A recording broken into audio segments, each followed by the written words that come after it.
যখন আমরা কোনো বনে প্রবেশ করি তখন এই সবুজ ঘাস দেখে, এই কোমল ঘাস দেখে আমাদের মন প্রফুল্ল হয়ে ওঠে। ভিন্ন ভিন্ন প্রজাতির ফুল, ভিন্ন ভিন্ন রঙের ফুল দেখে এই মন আনন্দে ভরে ওঠে। এখানে শিশুরা আনন্দ লাভ করে, বড়রা ভোজন গ্রহণ করেন, কথাবার্তা বলেন, হাঁটাহাঁটি করে বেড়ান। এবার ভেবে দেখুন, যখন এই উপবনের নির্মাণ হয়েছিল সেই সময় যদি এই মাটিকে সঠিকভাবে খনন না করা হতো, যদি তাতে সঠিকভাবে বীজ রোপণ না করা হতো, যদি কোনো সংঘর্ষ না হতো, পরিশ্রম না করা হতো, যদি চলতে চলতে পায়ে কাঁটা না বিঁধে যেত, তাহলে এই সুন্দর বন দেখে আমরা কি এই আনন্দ লাভ করতে পারতাম? কখনোই নয়। ধরুন কোনো নদীর তটে সুন্দর একটি বন আছে, সেই বনের আনন্দ লাভ করতে গেলে আপনাকে সেই নদী পার করতেই হবে। যদি সুখের নদীর কাছে পৌঁছতে চান, তাহলে তটে যে কাঁটা রয়েছে সেগুলোর সাথে সংঘর্ষ করতেই হবে। এই সংসারে যদি আপনি সুখ লাভ করতে চান, তাহলে সুখ লাভের এই যাত্রা শুরু করতে হবে সংঘর্ষ দ্বারা।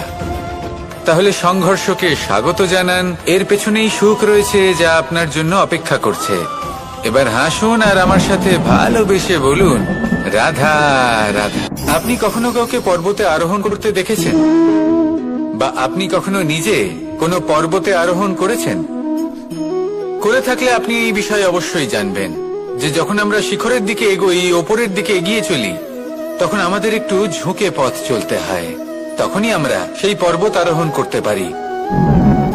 কিন্তু যে ব্যক্তি নিচের দিকে ফিরে আসছেন, তিনি কিন্তু ঝুঁকে চলেন না, তিনি দৃঢ়ভাবে সোজা হয়ে নিচে নামেন। এই ভারসাম্য বজায় রাখার এই খেলাতে সংসারের একটা সার লুকিয়ে রয়েছে। যদি আপনিও জীবনে উঁচুতে উঠতে চান, শিখরে পৌঁছতে চান, তাহলে আপনাকেও নত হয়ে, বিনম্র হয়ে সামনে এগোতে হবে। সেখানে যদি আপনি বুক চিতিয়ে, উদ্ধতভাবে, অহংকার বোধ নিয়ে চলতে থাকেন, সেখান থেকেই আপনাকে নিচে নামতে হবে। কোনো ব্যক্তি তার বিনম্র স্বভাব দেখেই বোঝা যায় যে সেই ব্যক্তি সাফল্যের শিখর দেশে আরোহণ করছে নাকি নিচে তথা খাদের দিকে যাত্রা করছে। তাই সবসময় বিনম্র থাকুন, শ্রেষ্ঠ কর্ম করুন, পরিশ্রম করুন, আর আমার সাথে ভালোবেসে বলুন, রাধার। মানুষ একটা অত্যন্ত শ্রেষ্ঠ কর্ম করতে পারেন, সেটা হলো ভুলে যেতে পারা। আর সেটা বরদানের চেয়ে কম কিছু নয়। মানুষকে যখন কোনো কারণে নিজের প্রিয়জনদের থেকে দূরে যেতে হয়, তখন মনে দুঃখ জাগ্রত হয়। তিনি সেই দুঃখকে ভুলতে পারেন। কখনো কোনো সম্পর্ক থেকে যদি দুঃখ পেয়ে থাকেন, তখন সেই দুঃখকে ভুলতে পারেন। কিন্তু এই সংসারের প্রত্যেক আবেগ, প্রত্যেক বস্তু ভুলে যাওয়া উচিত নয়। বিশেষ করে আমাদের প্রিয়জন, আমাদের পরিবারের সদস্য। যখন এই সংসার থেকে ওনারা চলে যান, তখন যে সৎকর্ম ওনারা করেছেন, যে প্রেরণা ওনারা আমাদের প্রদান করেছেন, কখনো ভুলে যাওয়া উচিত নয়। যখন আপনি কোনো উঁচু স্থানে পৌঁছে যান, আপনি সাফল্য লাভ করেন, তখন সেই সকল বন্ধুদের ভোলা উচিত নয় যারা আপনার সাথে আরম্ভ থেকে ছিল, যারা সব সময় আপনাকে সাহায্য করেছে। আর সব থেকে গুরুত্বপূর্ণ কথা, আপনার বয়স যতই বৃদ্ধি পাক না কেন, মাতা পিতাকে কখনো ভুলবেন না। আপনি যতই বড় হন না কেন, আপনি তাদের সন্তানই থাকবেন। অভিজ্ঞতার দিক থেকে ওনাদের থেকে ছোটই থাকবেন। তাই সবসময় নিজের মাতা পিতাকে নিজের সাথে রাখুন, কখনো তাদের ভুলবেন না। সেই সকল ব্যক্তিদের ভুলে যাবেন না যারা দুঃখের দিনে আপনার সাথে ছিল, তবেই জীবনে সুখ পাবেন। আসুন আর আমার সাথে ভালোবেসে বলুন, রাধা রাধা। কখনো কখনো আমরা শুভ উদ্দেশ্য নিয়ে কারোর মঙ্গল কামনা করি, তার জন্য কোনো ভালো কর্ম করি, এবং সেই ব্যক্তি আমাদের বন্ধুত্ব নিয়েই, আমাদের সম্পর্ক নিয়ে, আমাদের সততা নিয়ে প্রশ্ন করতে থাকে, আমাদের সন্দেহ করে। তখন আমাদের দুঃখ হয়, কিন্তু এটা হওয়া উচিত নয়। কারণ যখনই কোনো ব্যক্তি আপনাকে সন্দেহ করছে, তাতে আপনারই মূল্য বৃদ্ধি পাচ্ছে। একটা কথা বলুন, আপনি কখনো শুনেছেন যে কয়লার শুদ্ধতার পরিমাপ করা হচ্ছে? শোনেননি। কারণ এমনটা কখনো হয়ই না। শুদ্ধতার পরখ শুধুমাত্র সোনার ক্ষেত্রে করা হয়। যখন এই সোনা এই পরীক্ষায় উত্তীর্ণ হয় তখন সেই সোনা কতটা মূল্যবান সেটা সংসার জানতে পারে। সেই রকমই এই সংসার আপনাকেও পরখ করবে। যখন আপনি এই পরীক্ষায় উত্তীর্ণ হবেন তখন আপনার মূল্য কতটা অধিক সেটা এই সংসারও জানতে পারবে। সেই জন্য যখনই কেউ আপনার উপর সন্দেহ করবে দুঃখ পাবেন না। শুধু এই কথাটার খেয়াল রাখবেন, আপনি কি উচিত পথে চলেছেন, উচিত কর্ম করছেন। সকলের প্রতি আপনার মনে যেন সদ্ভাবনা। মানুষের এই সংসারে জীবনযাপন করার জন্য কিছু জিনিসের প্রয়োজন পড়ে। এমন কিছু আবেগ, এমন কিছু বস্তু আছে যেগুলো তার প্রয়োজন হয়। কিন্তু সব থেকে বেশি যে জিনিসটা তার প্রয়োজন হয় সেটা হলো সম্মানের। আমাদের ভালো লাগে যখন কেউ আমাদের সম্মান করে। আমরা কাউকে সম্মান করলে তারও সেটা ভালো লাগে। কিন্তু আপনি দেখবেন যে সংসারে বেশিরভাগ মানুষ দুটি মাপদণ্ডের ভিত্তিতে সম্মান করেন। হয় বয়স দেখে করেন বা উপার্জন দেখে, অর্থাৎ সেই ব্যক্তি কতটা উপার্জন করেন। এবার ভেবে দেখুন, এটা আবশ্যক নয় কারোর বয়স যদি বেশি হয় তার বুদ্ধিও ততটাই বেশি হবে। আবশ্যক এটাও নয় যে কোনো ব্যক্তি যদি অত্যন্ত ধনী হন বা তার মনও নির্মল হবে বা তিনি সৎকর্ম করবেন বা এমন কোনো কর্ম করবেন যাতে উনি সম্মান লাভ করতে পারেন। হতে পারে উনি ধনী কিন্তু দুশ্চরিত্র। সেই জন্য বয়স বা উপার্জন দেখে কোনো ব্যক্তিকে সম্মান করবেন না। কর্ম দেখুন। যদি গভীরভাবে ভেবে দেখেন তাহলে দেখবেন যদি কোনো মানুষ কোনো সৎকর্ম করেন তাহলে তার প্রতি হৃদয় থেকে সম্মান জাগ্রত হয়। এটাই হলো সেই সম্মান যা অর্জন করতে হবে। বয়স আজ আছে, কাল আরো বৃদ্ধি পাবে। উপার্জন আজ আছে, কাল সেটা কমে যেতেও পারে। কিন্তু যদি আপনি নিরন্তর শুভকর্ম করতে থাকেন তাহলে আপনি মৃত্যুর পরেও অমর হয়ে থাকবেন। আসুন আমার সাথে ভালোবেসে বলুন রাধা। মানুষের জীবনে স্বচ্ছতার একটা আলাদা গুরুত্ব আছে। যদি আপনি নিজেকে স্বচ্ছ রাখেন তাহলে আপনার নিজেরও ভালো লাগবে, সামনের ব্যক্তিরও ভালো লাগবে, একটা অন্যরকম প্রভাব পড়বে। কিন্তু একজন শ্রেষ্ঠ ব্যক্তি কিভাবে হয়ে ওঠা সম্ভব? যার মধ্যে গুণ আছে, শিক্ষা আছে, শুভ চেতনা আছে, যিনি সৎকর্ম করেন। কিভাবে হব সেই ব্যক্তি যার মধ্যে জ্ঞান আছে? শুধুমাত্র স্বচ্ছ থাকলে তো তা হওয়া সম্ভব নয়। প্রথমে আপনাকে বুঝতে হবে যে মানুষের মধ্যে চারটি মূল তত্ত্ব আছে। প্রথম হলো তার শরীর, যার দ্বারা উনি যে কোনো কর্ম করে থাকেন। দ্বিতীয় তত্ত্ব হলো তার মন, যার দ্বারা কোনো কর্ম করার জন্য সে নিজেকে প্রেরণা দিতে থাকে। তৃতীয় তত্ত্ব হলো বুদ্ধি, যে কর্ম আমরা করতে চাই, যে লক্ষ্যে আমরা পৌঁছতে চাই, সেটা আমরা কিভাবে কোন পথে করব সেটা স্থির করা যায় বুদ্ধি দিয়ে। আর চতুর্থ তত্ত্ব হলো আত্মা। আত্মা হলো এমন এক তত্ত্ব যার কোনো সমাপ্তি নেই। আত্মা হলো অজয়। কিন্তু এরও শুদ্ধিকরণের প্রয়োজন হয়। এই চারটি তত্ত্বের শুদ্ধিকরণ করতে থাকুন, এদের নির্মল রাখুন, শুদ্ধ রাখুন। এবং এটা কিভাবে হবে? শুভ চেতনা দ্বারা, জ্ঞানের দ্বারা, এবং সব থেকে বেশি গুরুত্বপূর্ণ প্রেমের দ্বারা। আসুন আমার সাথে ভালোবেসে বলুন রাধা। মানুষের জীবনে উন্নতি লাভ করার জন্য তিনটি স্তম্ভের প্রয়োজন হয়। প্রথম স্তম্ভ শিক্ষা। এই শিক্ষা আমাদের জ্ঞান প্রদান করে। দ্বিতীয় স্তম্ভ ব্যবসা, যার দ্বারা আমরা ধন উপার্জন করি। তৃতীয় স্তম্ভ হলো আমাদের ঈশ্বর, আমাদের ইষ্ট। এনার সাথে যদি আমরা জুড়ে থাকতে পারি তাহলে এমন একটা মানসিক বল আপনি লাভ করবেন যেটা এই সংসারে আর কোথাও পাওয়া সম্ভব নয়। কিন্তু মানুষ অনেক সময় জীবনে এই তিনটি স্তম্ভ লাভ করা সত্ত্বেও সামনে অগ্রসর হতে পারেন না। তখনও জীবনে কঠিন পরিস্থিতি আসতেই থাকে। এমনটা ঠিক কেন হয়? কারণ সে জীবনে এই তিনটি স্তম্ভ লাভ করে নেয়, জীবনে প্রয়োগও করে, কিন্তু তার ভিতের কথা সে ভুলেই যায়। যেমন প্রথম স্তম্ভ অর্থাৎ শিক্ষা, এই শিক্ষার আধার হলো শুভ চেতনা। যদি অন্তরে শুভ চেতনা না থাকে তাহলে এই শিক্ষার কোনো গুরুত্ব থাকে না। দ্বিতীয় স্তম্ভ, ব্যবসা। পরিশ্রম করে উপার্জন করতে হবে, এই কথাটা আমরা সবাই জানি এবং সবাই চেষ্টাও করি। কিন্তু ব্যবসা করতে করতে আমরা এটা ভুলে যাই আমাদের ব্যবহার কেমন হয়ে পড়েছে। এই ব্যবহার যদি শুভ হয়, তা এই সংসারের একটা নিয়ম আছে, বা বলতে পারেন লোকে তাই বলে, যে শক্তিশালী হয় সে শক্তিহীনকে নত করে দেয়। এমনটাই হয়, তাই না? আবশ্যক নয়। কখনো কখনো এমনও হয় একজন অসমর্থ ব্যক্তি সমর্থ ব্যক্তিকে নত করে দেন। এটা সম্ভব, এও হতে পারে। আর এটা তখন হতে পারে যখন তার মধ্যে ভালোবাসার শক্তি থাকে। ভালোবাসার শক্তি এই সংসারে সবথেকে বড় শক্তি হয়। এই ভালোবাসার শক্তি দ্বারাই নির্ধন সুদামা আমাকে দিয়ে নিজের পা ধুইয়ে নিল, কিছু না বলেই, কিছু না চেয়েই। এই কর্মের আধার ছিল শুধুমাত্র ভালোবাসা। খুব শক্তিশালী হয় এই ভালোবাসা। ভালোবাসার শক্তি দ্বারাই আপনি হিমালয় পর্বতকে নত করতে পারেন, তাহলে কি অসম্ভব হতে পারে? এই ভালোবাসার শক্তির সঞ্চার করুন, আর এই ভালোবাসার সাথেই বলুন রাধা রাধা। একদিকে হলো আঙুর আর অন্যদিকে কিশমিশ। দেখতে গেলে এই দুটোই সবারই খুব প্রিয়।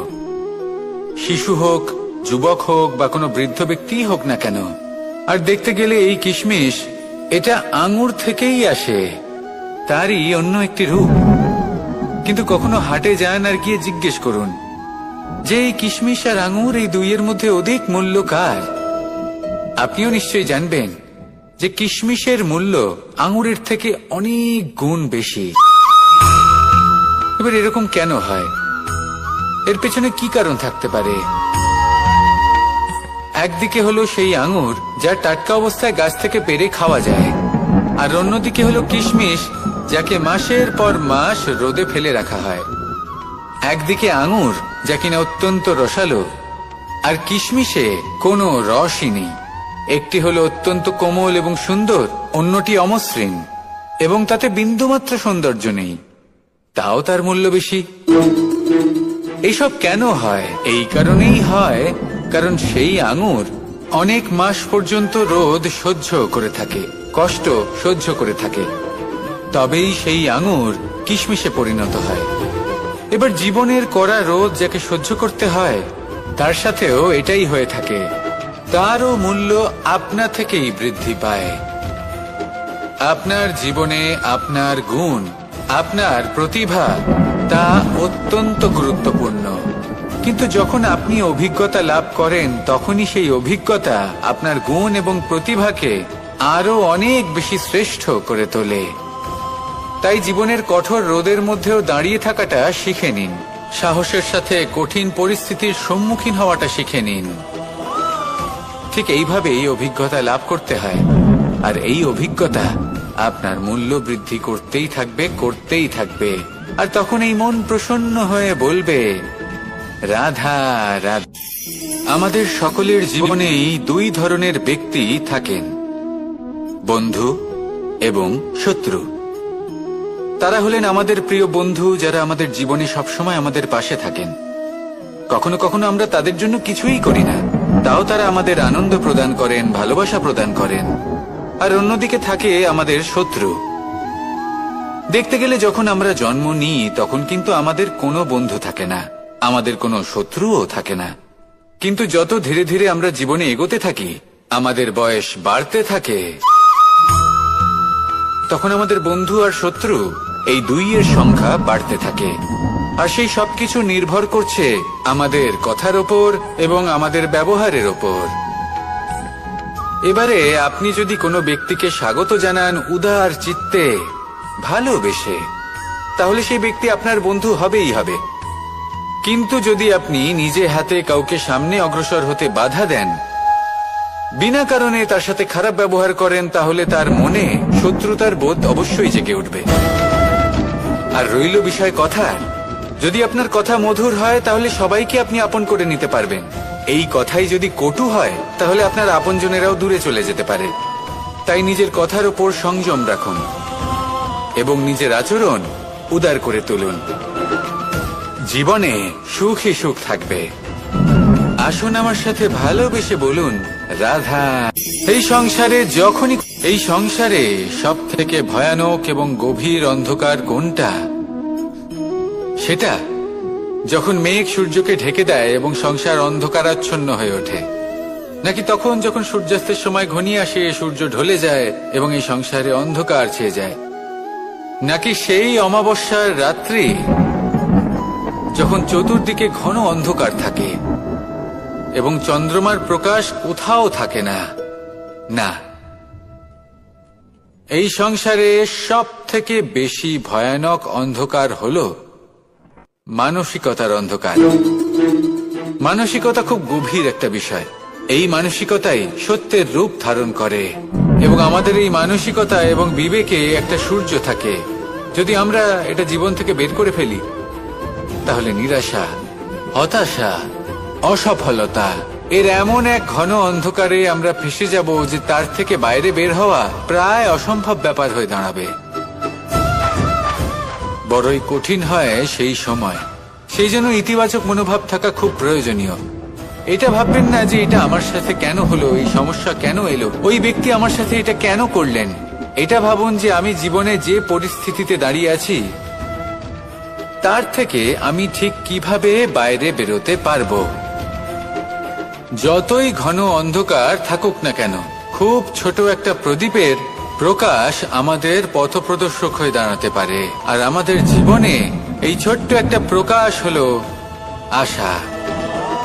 এই আশার একটি কিরণ আমাদের অত্যন্ত গাঢ় অন্ধকারেও পথ দেখাতে পারে। তাই এই আশাকে সব সময় মনে প্রজ্বলিত করে রাখুন। গাঢ় থেকে গাঢ় অন্ধকারের সাথে, কঠিন থেকে কঠিনতর সমস্যার সাথে লড়াই করুন, সামনে এগিয়ে চলুন আর আমার সাথে ভালোবেসে বলুন, রাধা। এই সংসারে এমন কোন আবেগ আছে যা সবসময় কটু বলে মনে হয়, কিন্তু সবার শেষে এটি সব থেকে বেশি মধুর উপলব্ধি প্রদান করে, সব থেকে বেশি মধুর অনুভূতি প্রদান করে। উত্তর পেলেন না? আপনাকে একটা উদাহরণ দিই। যখন মাতা সীতাকে অপহরণ করা হয়েছিল তখন শ্রীরাম অপেক্ষা করেছিলেন 4 মাস পর্যন্ত। উনি খুঁজতে চেয়েছিলেন, কিন্তু উনি ওনার খোঁজ বন্ধ রেখেছিলেন। কল্পনা করে দেখুন ওনার কতটা যন্ত্রণা হয়েছিল। উনি শুধু অপেক্ষা করছিলেন, কারণ তখন বর্ষা ছিল। অনেক দিন পর্যন্ত সূর্যের আলো দেখা যায়নি। উনি জানতেন এরকম সময় বানর সেনার পক্ষে বনের মধ্যে পথ খোঁজা খুবই কঠিন কাজ হবে। সাগর পার করা অত্যন্ত কঠিন হয়ে দাঁড়াবে। তারা হয়তো বনের মধ্যে পথ হারিয়ে ফেলবে। উনি অপেক্ষা করলেন, আর এই অপেক্ষার ফল হিসেবে উনি কি লাভ করলেন? সাগরে সেতু নির্মাণ করলেন এবং মাতা সীতাকে সসম্মানে আবার ফিরিয়ে আনলেন। যদি শ্রীরাম অপেক্ষা না করতেন তাহলে হয়তো এই সবকিছু কখনোই সম্ভব হতো না। এটাই হলো শক্তি ধৈর্যের। এটাই হলো আমাদের কাছে শিক্ষা। এই ধৈর্যই প্রত্যেকবার আমাদের অত্যন্ত কঠিন বলে মনে হয়। ধৈর্য ধরা অত্যন্ত কঠিন, কিন্তু অবশেষে এটাই সব থেকে শ্রেষ্ঠ ফল দান করে, সব থেকে মধুর উপলব্ধি, সব থেকে মধুর অনুভূতি প্রদান করে। তাই ধৈর্য ধরে থাকুন, সবকিছু শুভ হবে। আর তখন এই মন প্রফুল্ল হয়ে বলবে, রাধা রাধা। সুখ এবং দুঃখ এই দুই হলো আমাদের জীবনের অবশ্যম্ভাবী এবং গুরুত্বপূর্ণ অঙ্গ। আমাদের সকলের জীবনে কখনো সুখও আসে, আবার কখনো দুঃখও আসে। আমরা সবসময় ভাবি আমরা কিভাবে সুখ লাভ করব, কিভাবে আমরা দুঃখ থেকে দূরে থাকতে পারি। আর এই জীবনে যা কিছুই ঘটুক না কেন, সেই সবকিছু আমরা সুখ এবং দুঃখের মাপদণ্ডে মেপে থাকি। এবার এখানে একটা ছোট্ট বিষয় আছে। এটা ভেবে দেখতে হবে যে কে আসলে সুখী ব্যক্তি। সুখী ব্যক্তি হলেন তিনি যিনি নিজের জীবনে নিজের কর্মের বিশ্লেষণ করে থাকেন, সেই বুঝে পদক্ষেপ নেন। উনি কি করতে চলেছেন সেটা উনি জানেন। আর যদি ওনার কোনো দোষ থাকে বা ভুল থাকে তাহলে সেগুলো শুধরে নিয়ে এগিয়ে চলেন। সেই জন্য উনি সুখী হন। অন্যদিকে যে ব্যক্তি দুঃখী তিনি কি করেন? তিনি নিজের উপর নয়, অন্যের উপর নিজের নজর রাখেন যে তিনি কি করছেন, কিভাবে কর্ম করছেন। ওনারা অন্যের নিন্দা করেন, অন্যের সাফল্য দেখে ঈর্ষা করেন, ক্রুদ্ধ হয়ে যান, ওনাদের বাধা দিতে চেষ্টা করেন। সেই জন্যই তো ওনারা দুঃখী হন। এই সংসারে এমন অনেক ব্যক্তি আছেন যারা এই কারণে দুঃখী নন যে তাদের জীবনে দুঃখ আছে। তারা এই কারণে দুঃখ পান কারণ অন্যের জীবন অনেক বেশি সুখের। দেখুন, শেষ পর্যন্ত আপনাকে নিজের কর্মের প্রতি মনোসংযোগ করতেই হবে, অন্যের প্রতি নয়।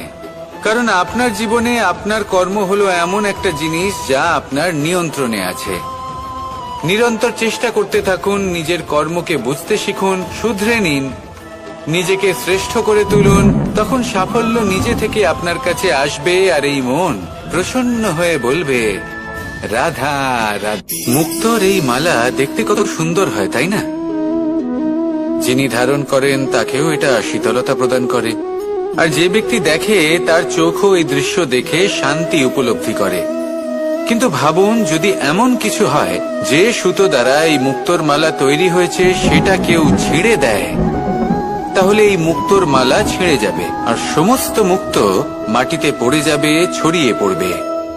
তখন কি আমরা এটা ভাববো যে এটা তো মাটিতে পড়ে থাকা বস্তু, এটা আমি তুলবো না? ভাববো না, তাই না? আমরা নিচু হয়ে একটা মুক্তো কুড়িয়ে নিই এবং আবার এদের সুতোর মধ্যে প্রবেশ করাই। কেন? কারণ এই মুক্তো হলো বহুমূল্য। এতে কোনো সন্দেহ নেই যে এই মুক্তো হলো বহুমূল্য। কিন্তু এর থেকেও অনেক বেশি বহুমূল্য হলো আমাদের জীবনে আমাদের সম্পর্ক, আমাদের বন্ধু বান্ধব।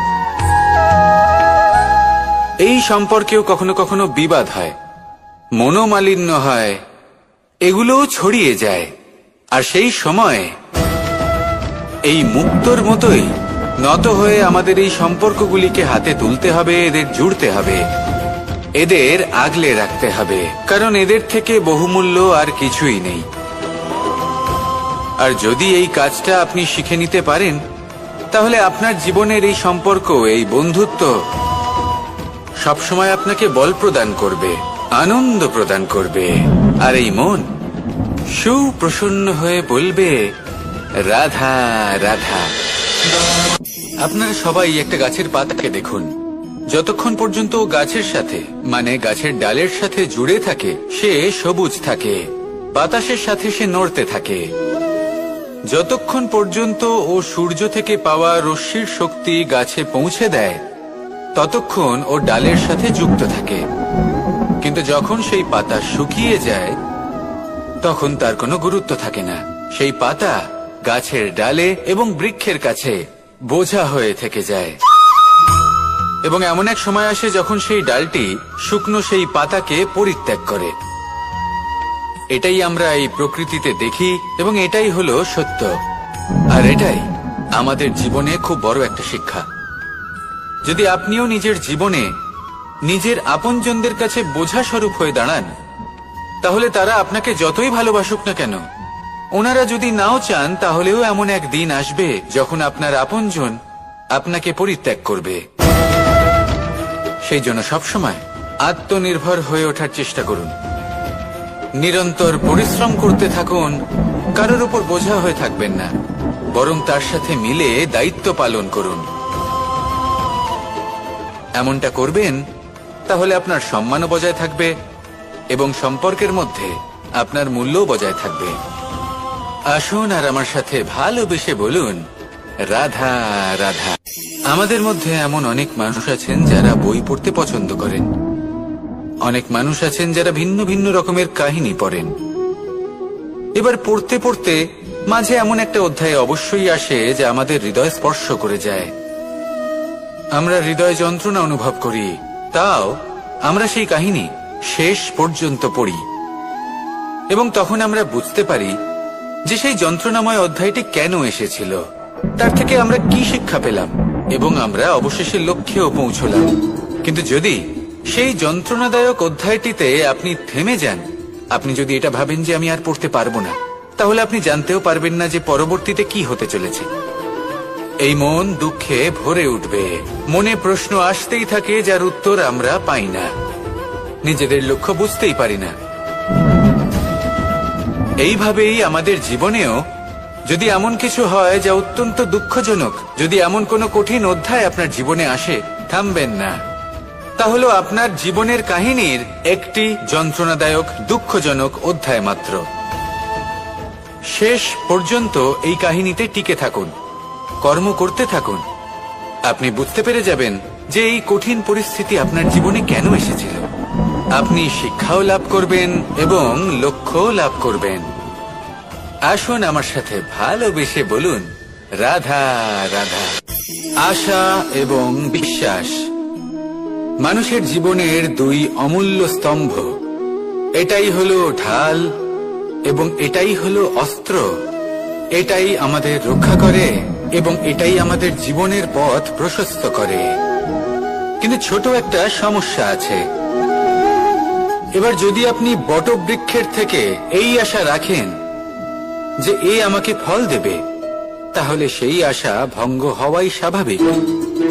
আর যদি আপনি বিশ্বাস করেন যে খেজুর গাছ আপনাকে ছায়া প্রদান করবে, তাহলে সেই বিশ্বাসও অবশ্যই ভঙ্গ হবে। তাহলে কি করা উচিত?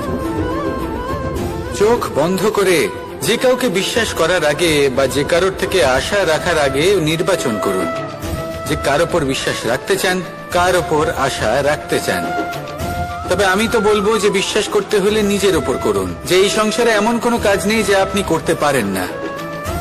আর শুধু কর্ম করতে থাকুন আর ভরসা রাখুন ঈশ্বরের ওপর, যে উনি আপনার কর্ম দেখবেন আর আপনাকে আপনার কর্মফল অবশ্যই দেবেন, আপনাকে সাফল্য দেবেন। যদি আপনার বিশ্বাস অটল হয়, নিরন্তর পরিশ্রম করেন, তাহলে ঈশ্বর কখনোই আপনার আশা ভঙ্গ হতে দেবেন না। আসুন আর আমার সাথে ভালোবেসে বলুন, রাধা। যখন মানুষের মৃত্যু হয় তখন কি হয়? অনেক সংখ্যক মানুষ শোক পালন করতে চলে আসেন। যে ব্যক্তি মৃত্যু লাভ করেছেন তার অনেক বস্তু থাকে যেগুলো তার প্রিয়, যেগুলো তিনি ব্যবহার করেছেন। তার শয্যা, তার বস্ত্র, তার আভূষণ সবকিছু তার থেকে বিচ্ছিন্ন করা হয় এবং খালি হাতে তাকে শ্মশানের উদ্দেশ্যে রওনা করা হয়। আমি আপনাকে এই প্রশ্ন করতে চাই, আপনি এই সংসারে কি অর্জন করেছেন? ধন সম্পত্তি, বস্ত্র, আভূষণ, এই সবকিছু যে আপনি অর্জন করেছেন, আপনার মৃত্যুর পরে তা আপনার থেকে দূর হয়ে যাবে। এর উত্তর হলো একটাই, আপনার কর্ম। শুধু সেটাই আছে যা একান্ত আপনার, আর শুধু সেটাই এই সংসার থেকে চলে যাওয়ার পরেও সংসারেই জীবিত থাকবে। যদি আপনি দুষ্কর্ম করেন, তাহলে এই সংসার আপনাকে একটি অনুচিত উদাহরণ হিসেবে মনে রাখবে যে এই ব্যক্তি খুব পাপী ছিল, অনুচিত কর্ম করতেন। যে পথে তিনি চলেছেন সেই পথে কারোর চলা উচিত নয়। সেখানেই যদি আপনি সৎকর্ম করেন, তাহলে সংসার চিরকাল এটাই বলবে যে খুব ভালো মানুষ ছিলেন, সবাইকে ভালোবাসতেন, সবাইকে সাহায্য করতেন, আমার খুব প্রিয় মানুষ ছিলেন। এটাই হলো শ্রেষ্ঠ কর্ম। সেই জন্য জীবনে শুধুমাত্র ধন সম্পত্তি, আভূষণ এই সব অর্জন করতে গিয়ে নিজের মনোনিবেশ করবেন না। শ্রেষ্ঠ কর্ম করুন। সংসার থেকে চলে যাওয়ার পরেও এই কর্মই এই সংসারে আপনাকে জীবিত রাখবে। আসুন আমার সাথে ভালোবেসে বলুন, রাধা রাধা।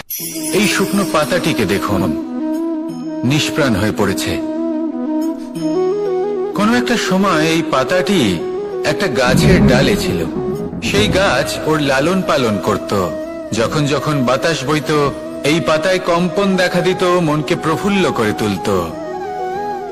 কোনো একদিন এই পাতা গাছের ডাল থেকে ঝরে পড়ে গেল।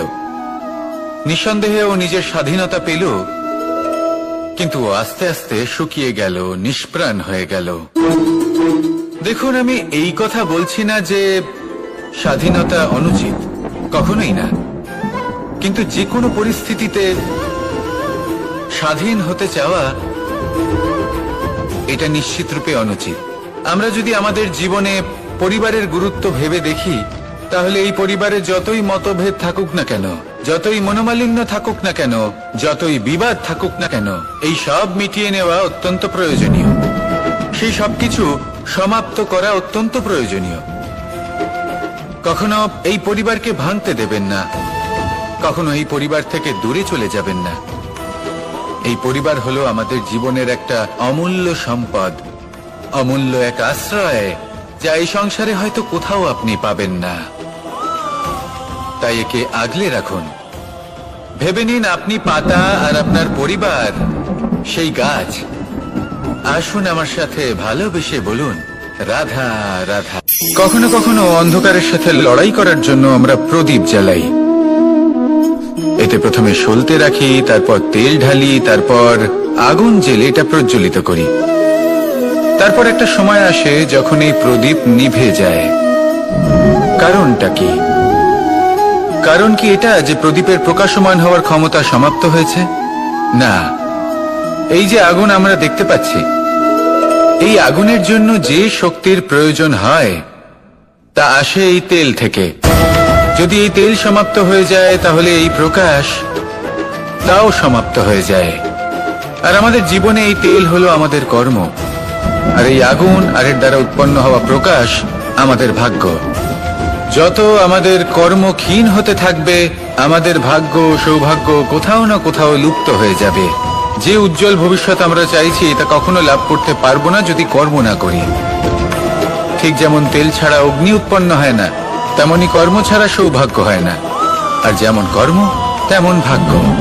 তাই সবসময় কর্ম করতে থাকুন, কর্ম করা থামাবেন না। আর আমার সাথে ভালোবেসে বলুন, রাধা রাধা। যখন আমরা মৌন থাকি তখন আমরা কতটা শক্তি ব্যয় করি, বিন্দুমাত্র নয়। সেখানেই যখন আমরা রুষ্ট হই তখন আমরা কতটা শক্তি ব্যয় করি। আমাদের রক্ত গরম হয়ে ওঠে, চোখ থেকে যেন অগ্নি বর্ষা হয়, আমরা চিৎকার করতে থাকি, জোরে কথা বলি, কখনো কখনো আমরা অনুচিত কর্ম করে বসি। সবকিছুই ক্রোধের বশে করি। এবার এই ক্রোধকে মৌনতায় পরিণত করতে হবে। এই কাজটা চোখে দেখা যায় না, এই কাজ সরল নয়, এই কাজ হলো অত্যন্ত কঠিন, এবং এই কাজই শ্রেষ্ঠ। সেই ব্যক্তি শক্তিশালী নন যিনি কথায় কথায় ক্রুদ্ধ হয়ে যান, কথায় কথায় যিনি আক্রমণ করেন। আজ্ঞে না, সব থেকে বেশি শক্তিশালী ব্যক্তি হলেন তিনি যিনি নিজের ক্রোধকে মৌনতায় পরিবর্তন করতে পারেন, যিনি শান্ত মনে পরিস্থিতিকে বোঝেন, তার আকলন করেন, আর তারপর বিবেকের দ্বারা সিদ্ধান্ত নেন। তিনি হলেন সব থেকে শক্তিশালী ব্যক্তি। তাহলে সেই ব্যক্তি হয়ে উঠুন আর আমার সাথে ভালোবেসে বলুন, রাধা রাধা।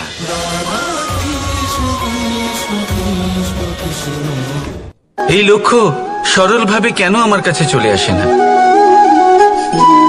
চলুন আপনাকে একটা কথা বলি, যদি আপনার লক্ষ্য কঠিন না হয় তাহলে তাকে পাওয়া আপনার পক্ষে অসম্ভব হয়ে উঠবে।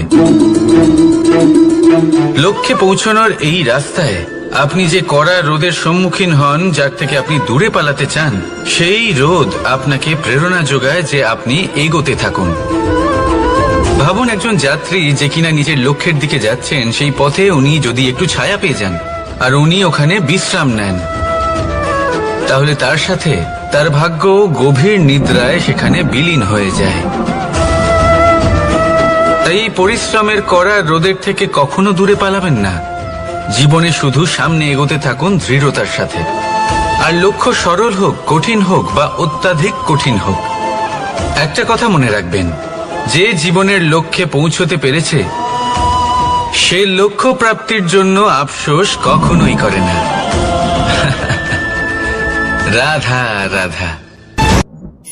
এই সংসারে সাফল্য লাভ করার জন্য জ্ঞানের প্রয়োজন হয়, পরিশ্রমের প্রয়োজন হয়, দৃঢ় নিষ্ঠার প্রয়োজন হয়, নিরন্তর চেষ্টা করা প্রয়োজনীয়। কিন্তু আরো কিছু আছে যা অত্যন্ত প্রয়োজনীয় এবং গুরুত্বপূর্ণ। তা হলো ভালো বন্ধু।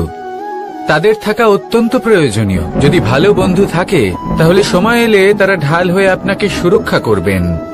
সময় এলে অস্ত্রের মতো শত্রুকে সংহারও করবেন। যদি তিনি জ্ঞানী হন, তাদের মধ্যে সদ্গুণ থাকে, তাহলে এই সব গুণ আপনার মধ্যেও প্রবেশ করবে। তাহলে সাফল্যের জন্য ভালো বন্ধু পাওয়া অত্যন্ত প্রয়োজনীয়। কিন্তু শুধু বন্ধু কেন, ভালো শত্রুও থাকা প্রয়োজনীয়। এবার আপনি ভাববেন, আমি কি বললাম? যদি আপনার জীবনেও ভালো অর্থাৎ শক্তিশালী শত্রু থাকে, তাহলে আপনিও শক্তিশালী হতে থাকবেন। এই শত্রু আপনাকে প্রেরিত করবে আরো বেশি শক্তিশালী হয়ে ওঠার। কখনো কোনো হরিণকে দেখুন, তীব্র গতিতে দৌড়তে থাকে। কেন তীব্র গতিতে দৌড়য়? এই কারণে নয় যে কোথাও তার জন্য মধুর ঘাস অপেক্ষা করে রয়েছে, না। সে এই কারণে তীব্র গতিতে দৌড়য় কারণ সেটা না করলে তার পেছনে একটি সিংহ আছে যে ওকে নিজের ভোজন করে ফেলবে। তাই জীবনে বিপদ, সংকট, এই সবকিছুও হলো অত্যন্ত গুরুত্বপূর্ণ। তার সম্মুখীন হতে শিখুন আর আমার সাথে ভালোবেসে বলুন, রাধা রাধা। ধৈর্য। এই ধৈর্য কি কোনো গুণ, কোনো অনুভূতি, কোনো দৃষ্টিভঙ্গি? আমার জন্য ধৈর্য এক বাহন। আপনি হয়তো ভাবছেন, এই কেমন বাহন? বাহন তো ঘোড়া হতে পারে, হাতি হতে পারে, উটও হতে পারে, কিন্তু ধৈর্যকে বাহন বানানো মানে? চলুন আপনাকে একটা কথা বোঝাই। পৃথিবীতে এমন কোনো বাহন নেই যে তার আরোহীকে আছড়ে ফেলেনি। সেটা উট হোক বা হাতি হোক বা ঘোড়া হোক, চলতে চলতে কখনো নড়বড় করেই বসে।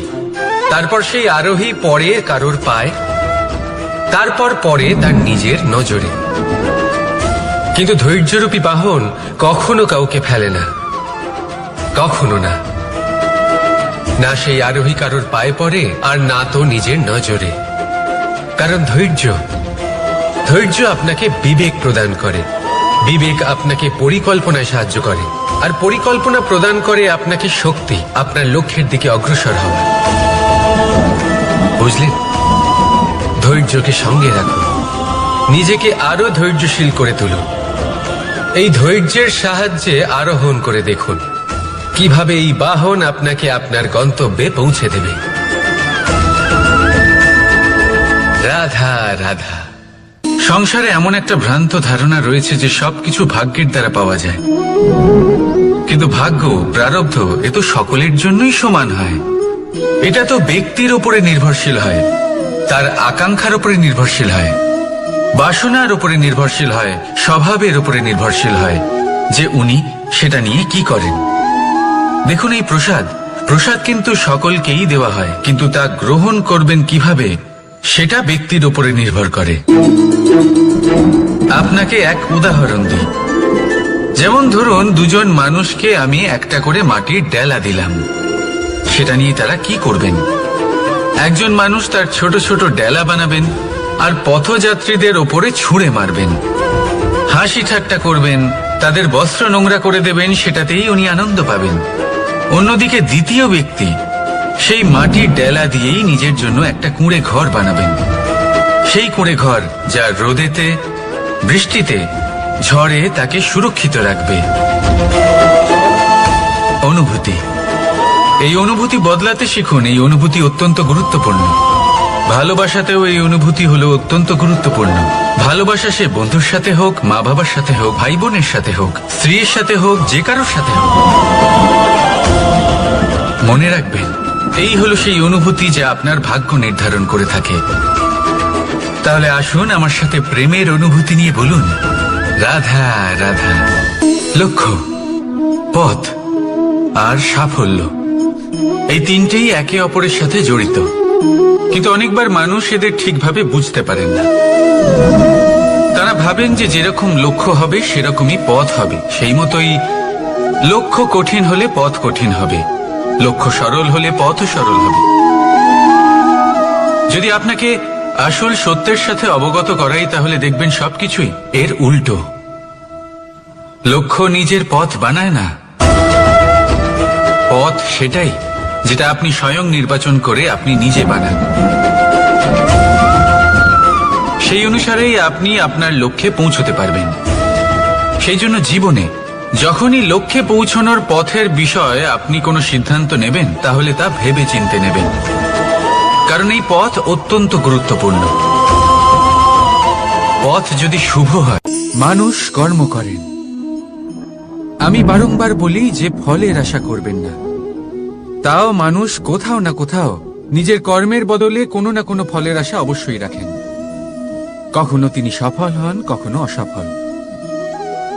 সেই জন্যই আমি বলি যে ফলের আশা কখনো রাখবেন না, কারণ সাফল্য বা অসফলতা মনের মধ্যে রাখলে কখনো কোনো লাভ হয় না। যদি সাফল্য মনের মধ্যে রাখেন তাহলে অহংকার জন্ম নেবে। যদি অসফলতা মনের মধ্যে রাখেন তাহলে এক হীনমন্যতায় আপনি ভুগবেন, যা দিয়ে কোনো শুভ কর্ম হবে না। সেই জন্য শুধুই কর্ম করে যান, কর্মেই মগ্ন থাকুন। আর আসুন আমার সাথে ভালোবেসে বলুন, রাধা রাধা।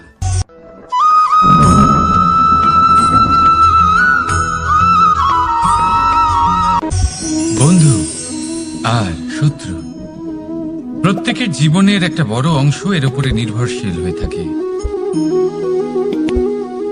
আপনার জীবনে সফলতা আর অসফলতাও এর উপরে নির্ভরশীল। কিন্তু এই বন্ধু এবং শত্রুদের খুঁজে পাওয়ার জন্য আপনাদের বাইরে যাওয়ার প্রয়োজন নেই, কারণ এরা স্বয়ং আপনার ভেতরেই আছে। আপনি যদি বিনম্র থাকেন, যদি আপনি নিরন্তর প্রয়াস করতে পারেন, তাহলে আপনার কোনো বন্ধুর প্রয়োজন নেই। যদি আপনার মধ্যে অহংকার থাকে, যদি প্রতি কথায় আপনার মধ্যে ক্রোধ উৎপন্ন হয়, তাহলে আপনার শত্রুর কোনো প্রয়োজনই নেই। নিজের অন্তরের এই বন্ধু ও শত্রুকে চিনুন, আর আমার সাথে ভালোবেসে বলুন, রাধা রাধা।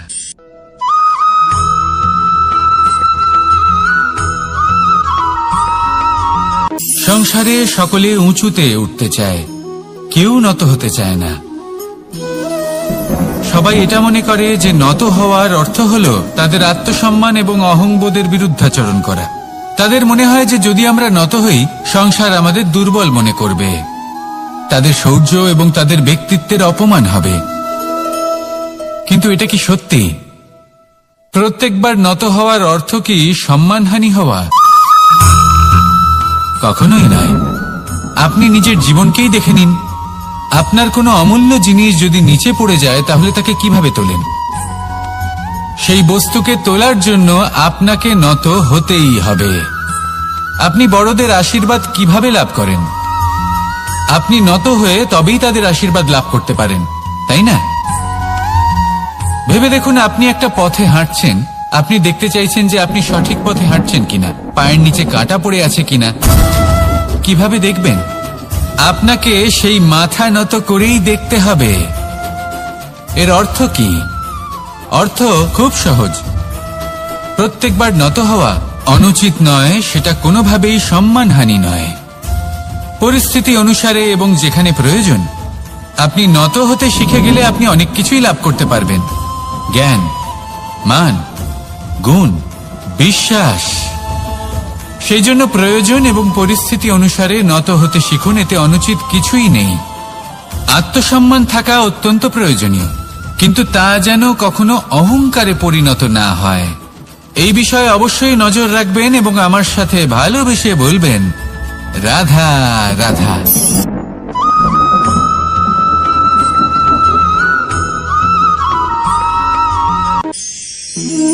একে চিনতে পারলেন? একে কুঠার বলা হয়। আপনারা জীবনে কোথাও না কোথাও কোনো না কোনো রূপে এটা দেখেই থাকবেন। একটা ব্যাপার নিশ্চিত, এই কুঠার ছাড়া কোনো বৃক্ষকে কাটতে পারা সরল নয়। এবার আপনি কখনো এটা ভেবেছেন, এই কুঠার, এর এই অংশ, এর মুখটাই যদি না থাকে তাহলে কি হবে? এ শুধুমাত্র কোনো বৃক্ষই নয়, তার কোনো ডালও কাটতে সক্ষম হবে না। এবারে ভাবুন, এই শুকনো কাঠের হাতল এ আমরা কোত্থেকে পেলাম? কোনো এক বৃক্ষ থেকেই। সেই ডাল যাকে কেটে ফেলা হয়েছিল এক বৃক্ষকে কাটার জন্য, এই ডালই শস্ত্ররূপে প্রস্তুত। আমাদের জীবনে আমাদের প্রিয়জন, আমাদের আপনজন যখন সময় কখনো কখনো তাদের সঙ্গ না দেয়, যদি তারা দৈন্য দশায় থাকেন, তাহলে তাদের সঙ্গ কখনো ছাড়বেন না। ওনাদের প্রয়োজন শুধুমাত্র মনোবল। তা তাদের দিন। তাদের সাহায্য করা আপনার কর্তব্য। হয়তো তাদের সাথে থেকে আপনার কোনো লাভ হবে না, কিন্তু তাদের দূরে থাকাতে আপনার ক্ষতি অবশ্যই হতে পারে। সর্বদা সাহায্য করুন। সঠিক সময় আসলে তা আপনার সহায়ক অবশ্যই হবে। রাধা রাধা।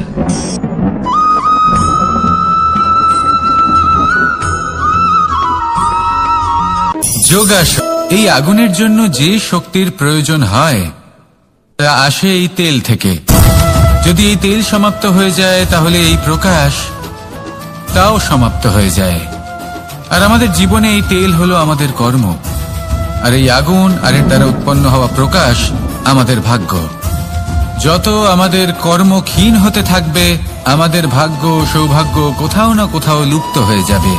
যে উজ্জ্বল ভবিষ্যৎ আমরা চাইছি তা কখনো লাভ করতে পারবো না যদি কর্ম না করি। ঠিক যেমন তেল ছাড়া অগ্নি উৎপন্ন হয় না, তেমনি কর্ম ছাড়া সৌভাগ্য হয় না। আর যেমন কর্ম তেমন ভাগ্য। তাই সবসময় কর্ম করতে থাকুন, কর্ম করা থামাবেন না। আর আমার সাথে ভালোবেসে বলুন, রাধা রাধা।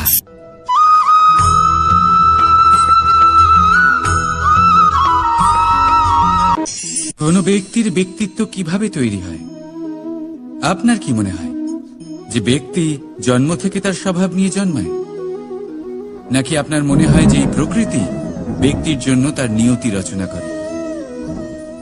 না, এরকম একেবারেই হয় না। আমি আপনাকে বোঝাচ্ছি। যখনই বৃষ্টি পড়ে কোনো বিন্দুর দিকে দেখবেন। এবার এই বিন্দু যেখানে পড়ছে তার উপরে নির্ভর করছে তারপর কি হবে। যদি এই বিন্দু পড়ে কোনো ক্ষেতের ওপরে, তাহলে কোনো নতুন ফসলের জন্ম দেবে। যদি সে গরম কড়াইতে পড়ে, তাহলে বাষ্পীত হবে। যদি সে কোনো সাপের মুখের ভেতরে পড়ে, তাহলে বিষ তৈরি হবে। ঝিনুকের ভেতরে পড়লে মুক্তো তৈরি হবে। যদি কোনো পাতার ওপরে পড়ে, তাহলে শিশির তৈরি হবে। একই বিন্দু, কিন্তু তার সঙ্গত তার ভবিষ্যৎ এবং ব্যক্তিত্ব নির্ধারণ করবে। এবার এটা তো শুধুমাত্র এক বিন্দু। তার কাজ হলো শুধুমাত্র পড়া। কোথায় সেটা সেও নির্ধারণ করতে পারে না। কিন্তু আপনি হলেন মানুষ। আপনি বাছাই করতে পারবেন যে আপনার সঙ্গী কারা হবে, কাদের সাথে আপনি মেলামেশা করে বড় হবেন। তাই তা ভালোভাবে করুন, কারণ এই নির্বাচন আপনার হাতে। কারণ এই জীবন আপনার, ভবিষ্যৎ আপনার। এবার আপনি মহান হতে চান কি না, তার নির্ণয় আপনাকেই করতে হবে। আসুন আমার সাথে ভালোবেসে বলুন, রাধা রাধা।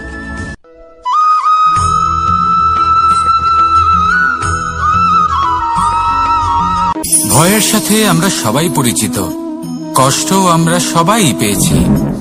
কখনো কখনো আমরা অসুস্থ হয়ে পড়ি, আর এমন সময় হলে মাতার মমতা, কখনো বাবার স্নেহ, কখনো বন্ধুদের পাশে থাকার অনুভূতি আমাদের রোগ নিরাময়ে সাহায্য করে। কখনো যদি আমরা নিরাশ হয়ে পড়ি, তখন যদি আমাদের কোনো আপনজন আমাদের দুটো ভালো কথা বলে, তখন আমাদের মনোবল বেড়ে যায়। ঠিক তেমন সংসারের এই রঙ্গমঞ্চে যদি আপনি পীড়িত অনুভব করেন, কিছু শুভ কথা আলোচনা করুন, কিছু স্তুতি গান করুন, কিছু মুহূর্তের জন্য হলেও নিজের ইষ্টদেবের কথা স্মরণ করুন আর প্রার্থনা করুন।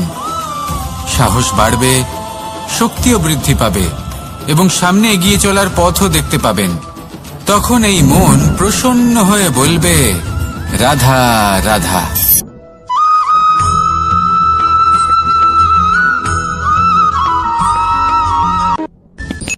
সূর্যের তাপ এতটাই প্রখর হয়, তা সমস্ত বনস্পতিকে শুষ্ক করে দেয়।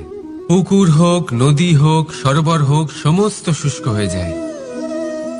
কিন্তু আপনি কখনো শুনেছেন সূর্যের তাপে সমুদ্র শুকিয়ে গেছে? এমন কখনোই হয় না। আর এর পেছনেই লুকিয়ে রয়েছে এক অমূল্য জীবনের শিক্ষা। সমুদ্রের মতো নিজেকে ধৈর্যশীল করে তুললে, নিজেকে সংযমী করে তুললে, সূর্যের তাপ আপনার কোনো ক্ষতি করতে পারবে না। আপনার অন্তর থেকে সেই তাপ বাষ্পায়িত হয়ে মেঘ তৈরি হয়ে সূর্যকে ঢেকে দেবে, আর তারপর হবে শুধু সাফল্যের বৃষ্টি। তাহলে আসুন আর আমার সাথে ধৈর্যের সাথে বলুন, রাধা রাধা।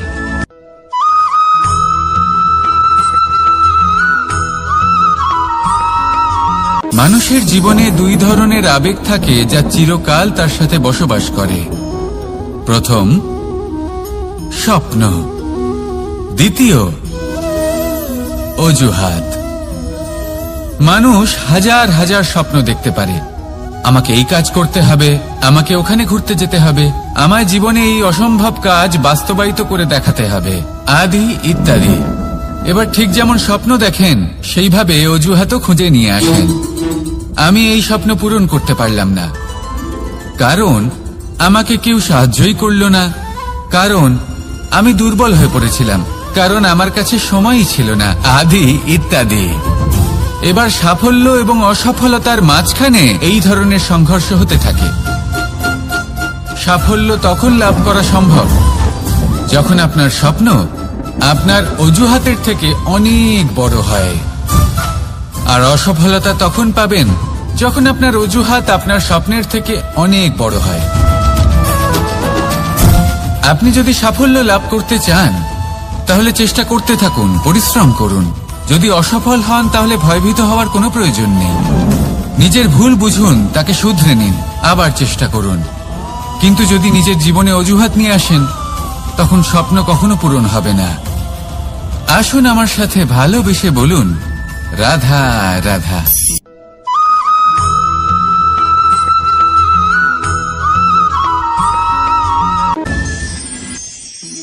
মানুষ অসুস্থ কেন হন? শারীরিক দুর্বলতার কারণে?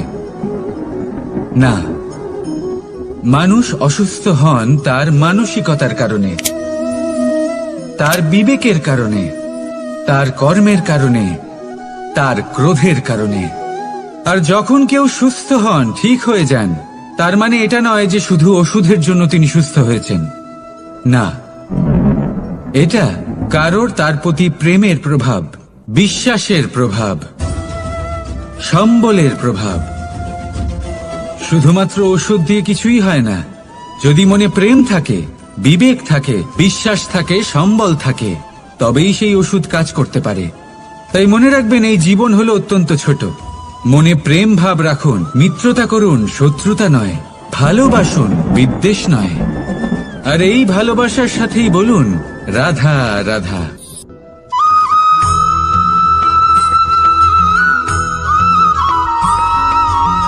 জীবন কিসের উপর নির্ভরশীল?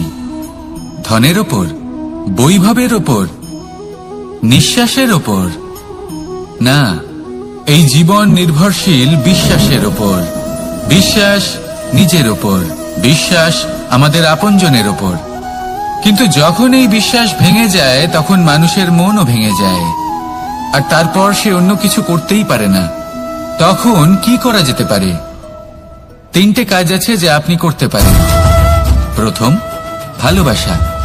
যাকে আপনি ভালোবাসেন, যারা আপনাকে ভালোবাসে, ভুল যারই হোক না কেন, তার কাছে ক্ষমা চাইতে কখনোই সংকোচ বোধ করবেন না।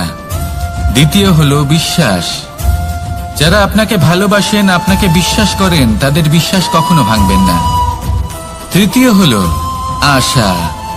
যারা আপনাকে ভালোবাসেন, আপনাকে বিশ্বাস করেন, তাদের আশা আপনার সাথে জড়িত। তাদের থেকে কখনো কিচ্ছু লুকোবেন না। এই 3টে কাজ করুন, আর এই জীবন সুপ্রসন্ন হয়ে বলবে, রাধা রাধা।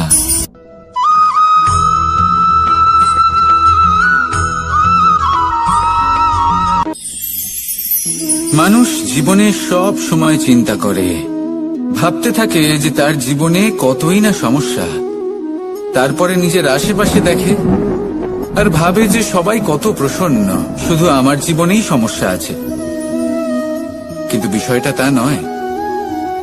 শুধু প্রত্যেক ব্যক্তিরই নয়, প্রত্যেক প্রাণীরও জীবনে সমস্যা আছে। এবার মানুষ একটা পাখিকে দেখে এটাই ভাবে যে এদের জীবন কতটা সহজ। কোন দেশেরই সীমারেখা এদের ওপর লাগু হয় না। কোথায় থাকবে সেই নিয়েও কোনো ভাবনা নেই। কত শান্তির জীবন এদের। তারপর সে একটা পিঁপড়েকে দেখে আর এটা ভাবে কি অসাধারণ, এদের তো সারা জীবনই মাটির উপরেই অতিবাহিত হয়, খাবারটাও মাটিতেই পেয়ে যায়। কি শান্তির জীবন এদের। কিন্তু যখন কোনো ঝড় আসে তখন সবার আগে সেই পাখির বাসাটাই ঝড়ে ভেঙে যায়। এই পাখি যে শাখাতেই গিয়ে বসে পড়ুক, তাদের উপর সবসময় সংকট থাকে যে ওপর থেকে কোনো বড় পাখি এসে তাদের উপর প্রহার না করে, তারা নিজেদের প্রাণ না হারায়। আর যদি কথা বলি পিঁপড়েকে নিয়ে, এদের উপর সবসময় সংকট থাকে যে কোনোভাবে বাতাস বা জল এদের ভাসিয়ে না নিয়ে যায়, কোনো প্রাণী ওকে পা দিয়ে পিষে না দেয়, এই পিঁপড়ে পিষ্ট হয়ে না মারা যায়। দেখুন, সমস্যা প্রত্যেকের জীবনে রয়েছে আর এই সমস্যা আসতেই থাকবে। এর অর্থ এটা নয় যে এই সমস্যার সম্মুখীন হওয়া যায় না, এর সমাধানও সম্ভব নয়। প্রত্যেক সমস্যার সমাধান অবশ্যই আছে, শুধু শান্ত মনে সেটা খুঁজে বের করতে হবে। তাহলে সেটাই করুন, প্রত্যেক সমস্যার সমাধান করতে থাকুন। যত সমাধান করবেন জীবন আনন্দময় হয়ে উঠবে। যদি সমাধান না করেন তাহলে আজীবন দুঃখই পেতে থাকবেন। আসুন আমার সাথে ভালোবেসে বলুন, রাধা রাধা।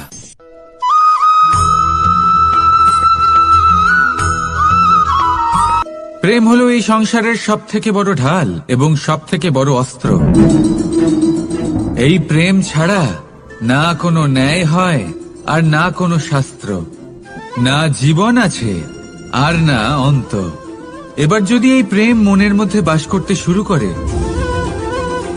তাহলে কখনো কোনো সমস্যাই হবে না, আর যদি হয়েও থাকে তাহলে তা স্থায়ী হবে না। এই প্রেম কি না করতে পারে? এই প্রেম সমস্ত সমস্যা মিটিয়ে ফেলতে পারে, আপনার মনের মধ্যে অহংকারকেও বিনাশ করে দিতে পারে, আপনাকে সাক্ষাৎ ঈশ্বরের সাথে দেখা করাতে পারে।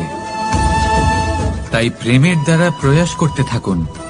এই সংসারের প্রত্যেক মানুষকে, প্রত্যেক বস্তুকে, প্রত্যেক জীব জন্তুকে ভালোবাসবেন, আর এই প্রেমের দ্বারাই বলুন, রাধা রাধা।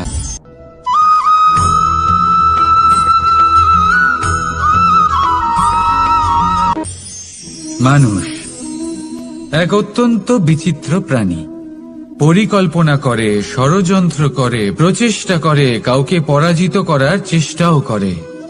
সাপকে একটা দড়ি মনে করে হাতে চেপে ধরার চেষ্টা করে, কিন্তু একটা কথা বুঝতেই পারে না, সময়ের এই সাপ, এটা হাতে চেপে ধরাই যায় না। আর আপনি যা করবেন তা আবার ফিরে আসবে আপনারই সামনে। দেখুন, এতে কিছুই যায় আসে না যে আপনি কুম্ভকারের পুত্র নাকি কৃষ্ণের পুত্র। যদি আপনি অনুচিত কর্ম করেন তাহলে আপনার সাথেও অনুচিতই হবে, অশুভ কর্ম করলে আপনার সাথেও অশুভই হবে। কুরু বংশ অত্যন্ত মহান বংশ ছিল। এই কুরু বংশ কি হলো তার সাথে? একটা গোটা বংশ বয়ে গেল, কারণ ওনাদের উদ্দেশ্য অশুভ ছিল।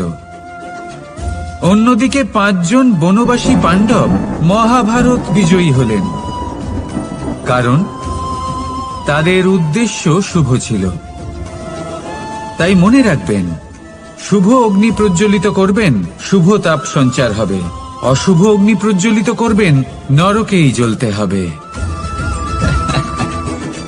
তাহলে আসুন আর আমার সাথে ভালোবেসে বলুন, রাধা রাধা।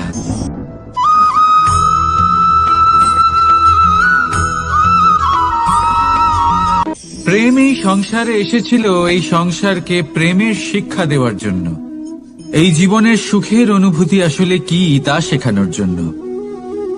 কিন্তু যদি সত্যি কথা বলি, তো আমি নিজেই প্রতিদিন প্রেমের নতুন নতুন স্বরূপ দেখতে পাই। প্রেমের একটা নতুন অনুভূতি প্রত্যেক নতুন দিনে। আর তার কারণ হলো এই প্রেম অনন্ত। এ হলো দৈব। প্রেম হলো এই সংসারের সব থেকে বড় ঢাল এবং সব থেকে বড় অস্ত্র। এই প্রেম ছাড়া না কোনো ন্যায় হয় আর না কোনো শাস্ত্র, না জীবন আছে আর না অন্ত। এবার যদি এই প্রেম মনের মধ্যে বাস করতে শুরু করে,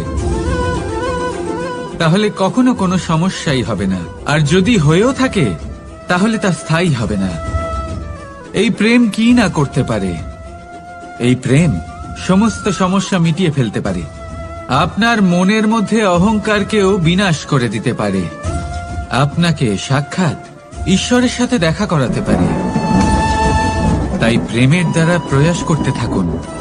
এই সংসারের প্রত্যেক মানুষকে, প্রত্যেক বস্তুকে, প্রত্যেক জীব জন্তুকে ভালোবাসবেন। আর এই প্রেমের দ্বারাই বলুন রাধা রাধা।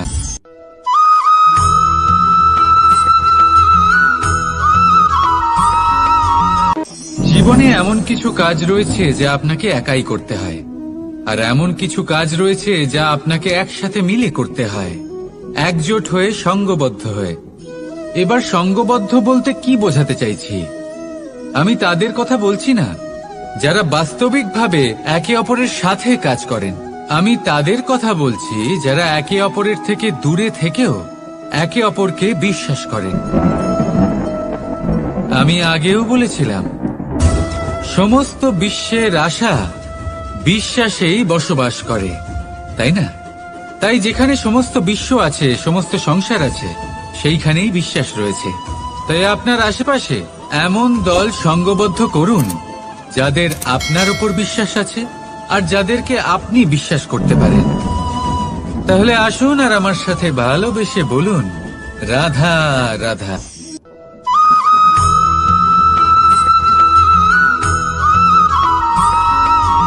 আমরা যে মানুষকে চাই, যাকে আমরা ভালোবাসি, তাকে একটা উপহার অবশ্যই দিতে চাই। এমন এক উপহার যা ওনার ভালো লাগবে, যা শ্রেষ্ঠ হবে, অতি প্রিয় হবে, বহুমূল্য হবে, বা বলতে পারেন মূল্যবান হবে। তাই আমরা কি করি? আমরা বাজারে যাই, তার জন্য স্বর্ণ, আভূষণ, হিরে, মুক্ত এইসব নিয়ে আসি। কিন্তু এটাই কি সর্বশ্রেষ্ঠ উপহার? কখনোই না। সর্বশ্রেষ্ঠ উপহার হলো স্বাধীনতা, তাকে নিজের মনের মতো বাঁচার স্বাধীনতা। যদি আপনি কাউকে স্বাধীনতা না দিতে পারেন, তাহলে সে কোথাও না কোথাও বন্দী হয়ে যায়, তার বিকাশ কোথাও না কোথাও আটকে যায়। কিন্তু যদি আপনি কাউকে স্বাধীনতা দিতে পারেন, তাহলে আপনি দেখবেন ও সমস্ত সংসারকে, এই জীবনকে নিজের দৃষ্টিভঙ্গি দিয়ে দেখবে, বুঝবে যে কোনটা হলো উচিত আর কোনটা হলো অনুচিত, আর এটাই হলো সর্বশ্রেষ্ঠ। আর এবার যদি কাউকে স্বাধীনতার মাধ্যমে এত বড় একটা শক্তি দিতে পারেন, তাহলে আপনি আমাকে বলুন এর থেকে বড় উপহার আর কি হতে পারে? আসুন আর আমার সাথে ভালোবেসে বলুন রাধা রাধা।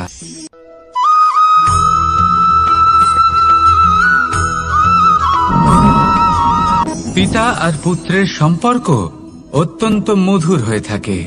পিতা স্বপ্ন দেখেন, তাকে পূর্ণ করার সকল সম্ভাব্য চেষ্টা করেন, কিন্তু তাও অনেক সময় ওনার স্বপ্ন অপূর্ণ থেকে যায়। তখন পিতা ভাবেন যে স্বপ্ন উনি পূর্ণ করতে পারেননি, ওনার সন্তান তা অবশ্যই পূরণ করবে। যে স্থানে উনি কখনো পৌঁছতে পারেননি, সেই স্থানে ওনার পুত্র অবশ্যই পৌঁছবে। পিতা নিজের সন্তানের ভবিষ্যৎ নিয়ে সেই স্বপ্ন দেখেন, আর যখন সেই সন্তান সামনে এগোতে থাকে, তখন তার দুঃখ হয় না, বরং গর্ব হয়। ওনার ভালো লাগে এটা দেখে যে ওনার সন্তান অনেক উন্নতি করছে। কিন্তু যখন সন্তান নিজের অভিভাবকের শক্তি দেখে, তার যশ দেখে হিংসা করতে থাকে, সমস্যা সেইখানেই শুরু হয়। সেই জন্য সকল সন্তানকে এটা মনে রাখতে হবে, দেখুন পুত্র হবার সুবাদে এক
আমরা যখনই কোনো যাত্রায় যাব বলে মনে করি তখনই আমরা প্রস্তুত থাকি আসন্ন বিপদের জন্য বা সংকটের জন্য। যেমন যদি আমাদের মনে হয় যে আজকের পরিবেশ খুব ঠান্ডা হবে, তাহলে আমরা গরম বস্ত্র ধারণ করি বা সেটাকে সাথে নিয়ে যাই। যদি মনে হয় যে বৃষ্টি হতে পারে বা বৃষ্টি হয়ে চলেছে আমরা দেখছি, তাহলে আমরা একটা ছাতা সাথে নিয়ে নিই। আমরা প্রস্তুত থাকতে চাই এবং এটাই উচিত, এবং সেই কারণেই আমরা যাত্রায় সাফল্য লাভ করি। কিন্তু যদি আমরা কথা বলি জীবনযাত্রা নিয়ে, যা কিনা সব থেকে বেশি গুরুত্বপূর্ণ, তাহলে তার জন্য আমরা পূর্ণরূপে প্রস্তুত থাকি না। আশেপাশের মানুষ, এই সমাজ, আমাদের সাথী, আমাদের মিত্ররা যে কোনো মুহূর্তে বদলে যেতে পারেন। সেই জন্য আমরা নিজেদেরকে কখনো সাবধান করি না, কখনোই নিজেদের প্রস্তুত করি না। আমাদের এটা কখনোই মনে হয় না যে এরকম হতে পারে, আর সেই কারণেই শেষে গিয়ে আমরা অত্যন্ত দুঃখ পাই। একটা অমূল্য শিক্ষা আছে যেটা আমাদের লাভ করা উচিত। সতর্ক থাকা উচিত।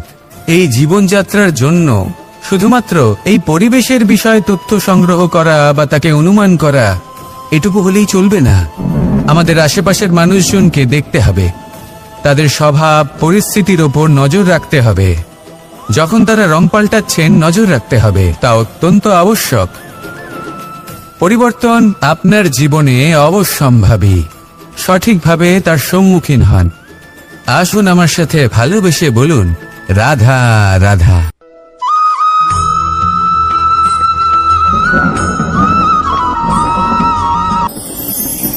ঈশ্বর আসলে কে? সংসারের বেশিরভাগ মানুষের কাছে ঈশ্বর হলেন এই সংসারের রচয়িতা, পালনকর্তা। কারোর কাছে উনি জ্ঞাতা, কারোর কাছে উনি হলেন আস্থার প্রতীক, আবার কারোর জন্য শুধুমাত্র অন্ধ বিশ্বাস। কিন্তু এই ঈশ্বর কি কোনো শরীর, নাকি একটা বোধ, নাকি শুধুই শ্রদ্ধা? ঈশ্বর হলেন তিনি যিনি হলেন আপনার ইষ্ট। সেই জন্যই তো গুরু, মাতা, পিতা এনাদেরও ঈশ্বরই বলা হয়েছে। যাদেরকে আমরা ঈশ্বর বলে মনে করি, যারা আমাদের ইষ্ট, তারা আমাদের একটি পথ দেখান, একটি দিকে চালিত করেন। সেই পথে চলে আপনি শুভ কর্ম করতে পারেন। আর যখন কোনো ব্যক্তি তার ঈশ্বরের আদেশ পালন করেন, তখন সে নিজে থেকেই শুভ পথে অগ্রসর হয়ে যান। বেশ কয়েকজন মানুষ ঈশ্বরের ওপর আস্থা রাখেন এবং ভাবেন যে অনুচিত কোনো কাজ করা উচিত নয়, ঈশ্বর দেখছেন। ওনারা ভয় পান যে কোনো অনুচিত কর্ম করলে কে জানে তার পরিণাম কি হবে। এমন অনেক ব্যক্তি রয়েছেন যারা ঈশ্বরকে বিশ্বাস করেন এবং জানেন যে ঈশ্বর তাদেরকে দেখছেন, তাই যে যে শুভ কর্ম ওনারা করেছেন তার ফল তারা অবশ্যই পাবেন। এবার আপনি ভয় পেয়ে ঈশ্বরকে বিশ্বাস করবেন নাকি বিশ্বাসের দ্বারা ঈশ্বরকে বিশ্বাস করবেন, সেই সিদ্ধান্ত আপনারই। কিন্তু হ্যাঁ, যদি আপনার মনে ঈশ্বরের জন্য কোনো স্থান থাকে, যদি আপনার কোনো ইষ্ট থাকেন, যদি আপনি কাউকে ঈশ্বর মনে করেন, যার প্রত্যেক আদেশ আপনি পালন করে থাকেন, তাহলে বলি ঈশ্বর কখনো আপনাকে অনুচিত পথে চালিত করবেন না। আসুন আমার সাথে ভালোবেসে বলুন, রাধা রাধা।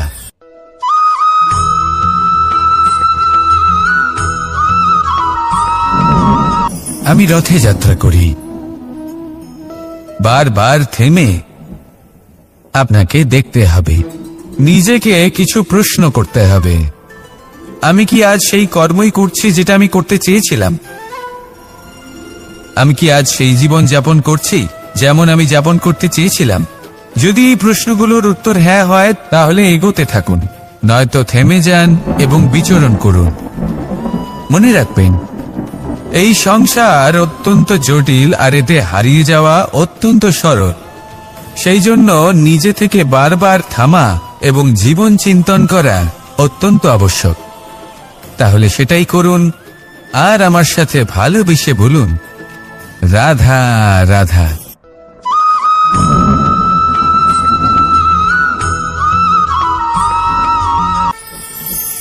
কথায় আছে যে স্বপ্ন এবং লক্ষ্য হলো একটি মুদ্রারই দুটি দিক। যতক্ষণ না স্বপ্ন দেখছেন, ততক্ষণ বুঝবেন কি করে আপনার লক্ষ্য কি?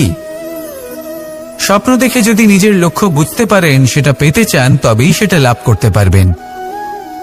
কিন্তু স্বপ্ন এবং লক্ষ্য এই দুইয়ের মধ্যে একটা ভারসাম্য রয়েছে, যেটা বজায় রাখা প্রয়োজনীয়। একে আমরা বলে থাকি পরিশ্রম। দেখুন, যদি আপনি স্বপ্ন দেখতে চান তাহলে পরিশ্রম ত্যাগ করে নিদ্রা লাভ প্রয়োজন, কিন্তু যদি আপনি লক্ষ্য লাভ করতে চান তাহলে আপনাকে নিদ্রা ত্যাগ করে পরিশ্রম করতে হবে। তাই আলস্য ত্যাগ করুন এবং সিদ্ধান্ত নিন যে আপনি কি চান।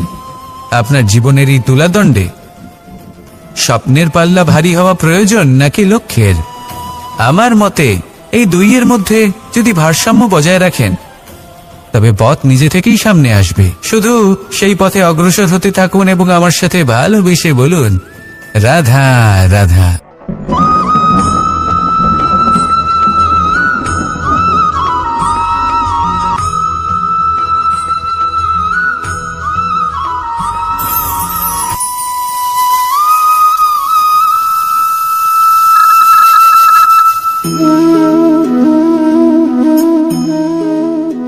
মোহনের বাঁশির এই সুর, এই সঙ্গীত কার না পছন্দ হয়? সবারই খুব ভালো লাগে। এবার এই সুর আসে কোথা থেকে? কেউ বলবেন কৃষ্ণের হৃদয় থেকে।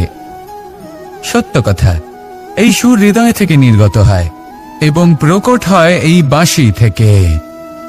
এই বাঁশিটাকে দেখুন, এই ছিদ্রগুলি দেখুন, প্রত্যেকটা সুর থেকে নিজস্ব একটা স্বর নির্গত হয়। এবার যে ব্যক্তি এই সমস্ত সুর এবং স্বর বুঝতে পারেন, এতে নিপুণ, তিনি এই বাঁশির দ্বারা যে সুর নির্গত করবেন তা তো মধুর অবশ্যই হবে। এবার জীবনের সাথেও কিছুটা এরকমই ঘটে। জীবনের কিছু নীতি থাকে, অর্থ, কুটুম্ব এবং আধ্যাত্মিক। যদি জীবনের প্রত্যেকটা মুহূর্ত সুখময় হয় এরকম আপনি চান, তাহলে এই তিনটি নীতিতে আপনাকে নিপুণ হতে হবে। কোনো একটি বিশেষ নীতির প্রতি যদি আপনি বেশি ঝুঁকে পড়েন তাহলে বাকি দুই নীতি থেকে যা সুখ লাভ করা সম্ভব তা পারবেন না। ধন অর্জন করতে হবে পরিবারের জন্য, পরিবারের সুখ মনের শান্তির জন্য, মনে শান্তির প্রয়োজন মনের শুদ্ধতার জন্য। যখন এই মন শুদ্ধ হবে, জীবন শুদ্ধ হবে, পবিত্র হবে, সুন্দর হবে এবং ভালোবেসে বলবে, রাধা রাধা।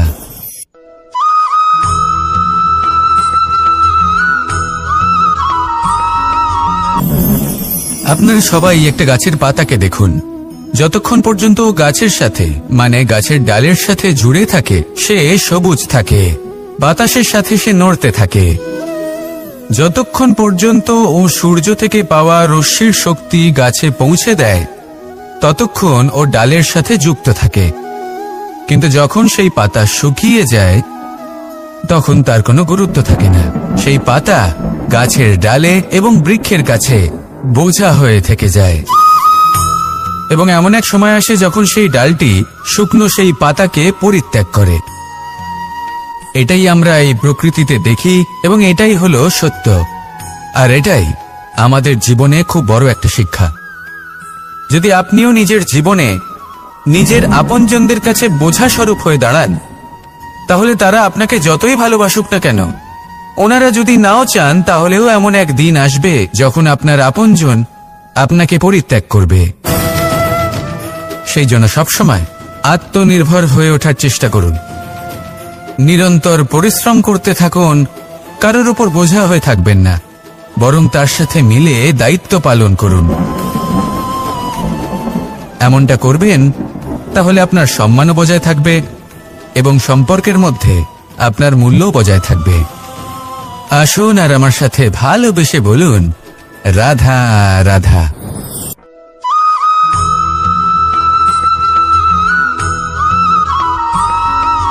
এই শুকনো পাতাটিকে দেখুন, নিষ্প্রাণ হয়ে পড়েছে। কোনো একটা সময় এই পাতাটি একটা গাছের ডালে ছিল। সেই গাছ ওর লালন পালন করত। যখন যখন বাতাস বইত, এই পাতায় কম্পন দেখা দিত, মনকে প্রফুল্ল করে তুলত। কোনো একদিন এই পাতা গাছের ডাল থেকে ঝরে পড়ে গেল। নিঃসন্দেহে ও নিজের স্বাধীনতা পেল, কিন্তু আস্তে আস্তে শুকিয়ে গেল, নিষ্প্রাণ হয়ে গেল। দেখুন, আমি এই কথা বলছি না যে স্বাধীনতা অনুচিত, কখনোই না। কিন্তু যে কোনো পরিস্থিতিতে স্বাধীন হতে চাওয়া এটা নিশ্চিতরূপে অনুচিত। আমরা যদি আমাদের জীবনে পরিবারের গুরুত্ব ভেবে দেখি, তাহলে এই পরিবারে যতই মতভেদ থাকুক না কেন, যতই মনোমালিন্য থাকুক না কেন, যতই বিবাদ থাকুক না কেন, এই সব মিটিয়ে নেওয়া অত্যন্ত প্রয়োজনীয়। সেই সবকিছু সমাপ্ত করা অত্যন্ত প্রয়োজনীয়। কখনো এই পরিবারকে ভাঙতে দেবেন না, কখনো এই পরিবার থেকে দূরে চলে যাবেন না। এই পরিবার হলো আমাদের জীবনের একটা অমূল্য সম্পদ, অমূল্য এক আশ্রয়, যা এই সংসারে হয়তো কোথাও আপনি পাবেন না। তাই একে আগলে রাখুন। ভেবে নিন আপনি পাতা আর আপনার পরিবার সেই গাছ। আসুন আমার সাথে ভালোবেসে বলুন, রাধা রাধা।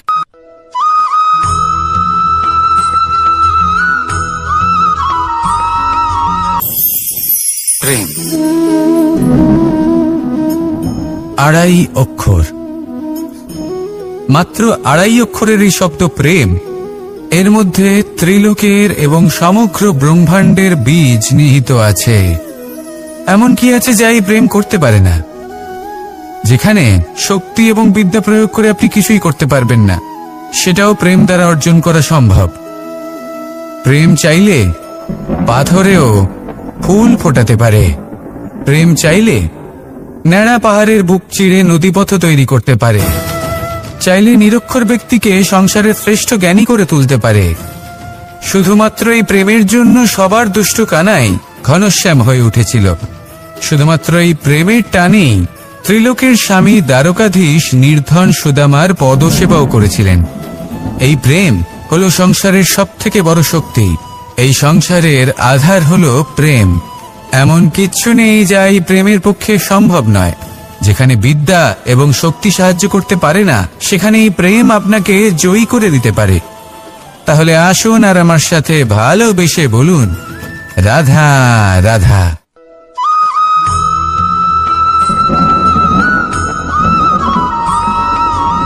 দীপাবলি আমাদের সবথেকে বড় উৎসব। শ্রীরাম রাবণকে পরাস্ত করে 14 বছরের বনবাস কাটিয়ে আবার অযোধ্যায় ফিরে এলেন অমাবস্যার রাত্রে। অযোধ্যায় সবাই খুব প্রসন্ন ছিলেন, খুবই উৎসাহিত ছিলেন। অযোধ্যায় সহস্র প্রদীপ প্রজ্বলিত করা হয়েছিল এই উৎসবে। একে আমরা দীপাবলি বলে থাকি। এবার এই বিষয়ে আমরা সকলে জানি। আপনি কি এটা জানেন যে শ্রীরাম বাস্তবে অমাবস্যার এক রাত আগেই অযোধ্যায় পৌঁছে গেছিলেন? সবার সামনে অমাবস্যার রাতে এসেছিলেন। এর কারণ কি? শ্রীরাম প্রমাণ করতে চেয়েছিলেন যে যে কোনো সময়, দিন হোক বা রাত, শুভ বা অশুভ হয় না। শুভ অশুভ কিছু থাকলে তা হলো মানুষের চিন্তা, তার ভাবনা, তার নির্বাচন আর তার কর্ম। নিজেই দেখে নিন, শ্রীরাম শুভ কাজ করে ফিরেছিলেন এবং অমাবস্যার মতো গভীর এক রাত্রিকেও দীপাবলিতে পরিবর্তিত করেছিলেন। এমনটাই যদি আমরা করতে পারি, তাহলে এমন কোন গৃহে যান যেখানে অসহায় ব্যক্তি রয়েছেন, যা অন্ধকারাচ্ছন্ন, আর সেখানে প্রকাশ প্রজ্বলিত করুন। প্রকাশ সহায়তার, প্রেরণার, আশার। যদি এমন কিছু আমরা করতে পারি, তাহলে তাকে প্রকৃত অর্থে দীপাবলি বলা যেতে পারে। তাহলে নিজের পরিবারের সাথে দীপাবলি পালন করুন। আপনাদের শুভেচ্ছা জানাই। আসুন আর আমার সাথে ভালোবেসে বলুন, রাধা রাধা।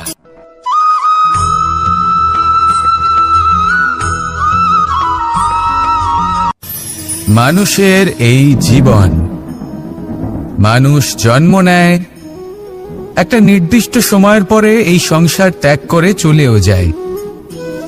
এবার শুধু এটাই আবশ্যক নয় যে এই জীবনকালকে আপনি যাপন করবেন, শুধু এটাই গুরুত্বপূর্ণ নয়। আবশ্যক এবং গুরুত্বপূর্ণ হলো এটা যে এই জীবনকালে আপনি এমন কিছু করেন যাতে এই সংসারের মঙ্গল হয়। যাতে এই সংসার আপনাকে মনে রাখে, আপনার থেকে প্রেরিত হয়, আপনার মতো হতে চায়, প্রত্যেক বছর আপনার জন্মতিথির অপেক্ষা করে, এমনভাবে আপনার জন্মদিন পালন করে যাতে সেটা মহোৎসবের আকার ধারণ করে। এবার এই জন্মদিন এমনি এমনি মহোৎসবে পরিণত হয় না। তখন হয় না যখন কোনো ব্যক্তি রাজার রূপে বা কোনো গোয়ালার রূপে জন্মগ্রহণ করে। তখন পরিণত হয় যখন একজন মানুষ জন্মগ্রহণের পরে এই সংসারকে কোনো শিক্ষা দিয়ে যান, কিভাবে একজন মানুষ গোয়ালা থেকে রাজা হতে পারে, কিভাবে একজন মানুষ অসত্য থেকে সত্যের পথে চলতে শুরু করেন, অধর্ম থেকে ধর্মের পথে চালিত হতে পারেন, কিভাবে অন্ধকার থেকে প্রকাশের দিকে যেতে পারেন, কিভাবে নিজের আত্মাকে পরমাত্মার সাথে মিলিত করতে পারেন। তা সে রামনবমী হোক বা জন্মাষ্টমী হোক, তাদের জীবনের সাথে জড়িত প্রত্যেক মুহূর্ত একটা পরবের আকার ধারণ করে। তাহলে আপনিও এইভাবে নিজের জীবন যাপন করতে থাকুন।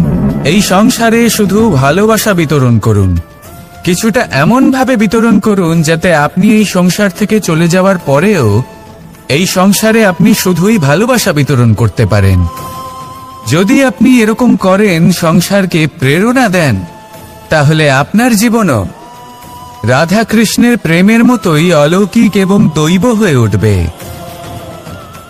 আসুন আর আমার সাথে ভালোবেসে বলুন, রাধা রাধা।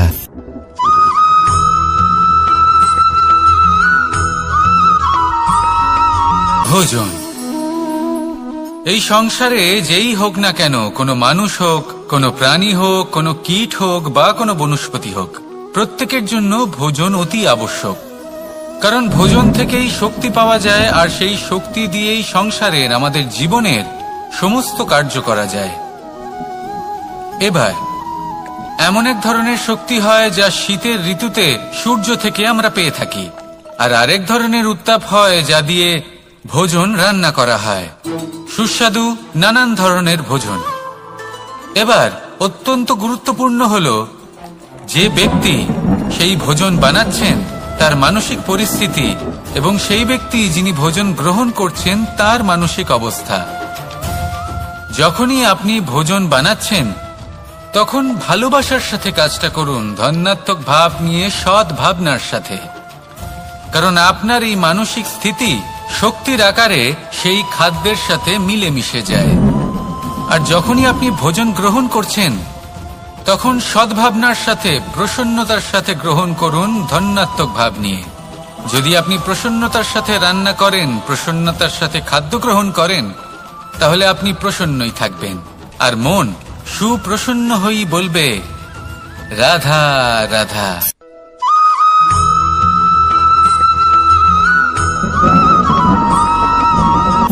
কথায় আছে সংসারে নাকি সকল রোগের ওষুধ আছে।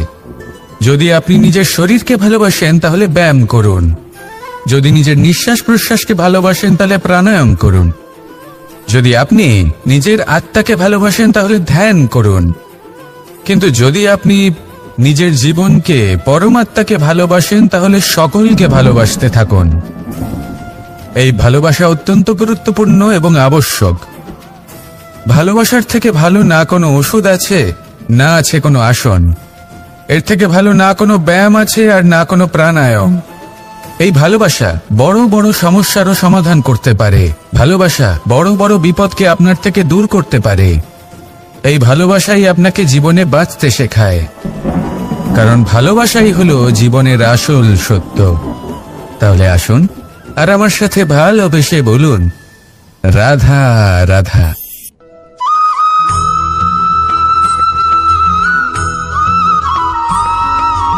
আমি মনুষ্যরূপে জন্ম নিয়েছি এবং সমস্ত কর্ম এই রূপেই করেছি, কিন্তু আশ্চর্যের বিষয় হলো যে আজও মানুষ আসেন এবং হাত জোড় করে প্রার্থনা করেন যেন আমি ওনাদের সহায়। ঈশ্বর হলেন তিনি যিনি হলেন আপনার ইষ্ট। সেই জন্যই তো গুরু, মাতা, পিতা এনাদেরও ঈশ্বরই বলা হয়েছে। যাদেরকে আমরা ঈশ্বর বলে মনে করি, যারা আমাদের ইষ্ট, তারা আমাদের একটি পথ দেখান, একটি দিকে চালিত করেন। সেই পথে চলে আপনি শুভ কর্ম করতে পারেন। আর যখন কোনো ব্যক্তি তার ঈশ্বরের আদেশ পালন করেন, তখন সে নিজে থেকেই শুভ পথে অগ্রসর হয়ে যান। বেশ কয়েকজন মানুষ ঈশ্বরের ওপর আস্থা রাখেন এবং ভাবেন যে অনুচিত কোনো কাজ করা উচিত নয়, ঈশ্বর দেখছেন। ওনারা ভয় পান যে কোনো অনুচিত কর্ম করলে কে জানে তার পরিণাম কি হবে। এমন অনেক ব্যক্তি রয়েছেন যারা ঈশ্বরকে বিশ্বাস করেন এবং জানেন যে ঈশ্বর তাদেরকে দেখছেন, তাই যে যে শুভ কর্ম ওনারা করেছেন তার ফল তারা অবশ্যই পাবেন। এবার আপনি ভয় পেয়ে ঈশ্বরকে বিশ্বাস করবেন নাকি বিশ্বাসের দ্বারা ঈশ্বরকে বিশ্বাস করবেন, সেই সিদ্ধান্ত আপনারই। কিন্তু হ্যাঁ, যদি আপনার মনে ঈশ্বরের জন্য কোনো স্থান থাকে, যদি আপনার কোনো ইষ্ট থাকেন, যদি আপনি কাউকে ঈশ্বর মনে করেন যার প্রত্যেক আদেশ আপনি পালন করে থাকেন, তাহলে বলি ঈশ্বর কখনো আপনাকে অনুচিত পথে চালিত করবেন না। আসুন আমার সাথে ভালোবেসে বলুন, রাধা রাধা।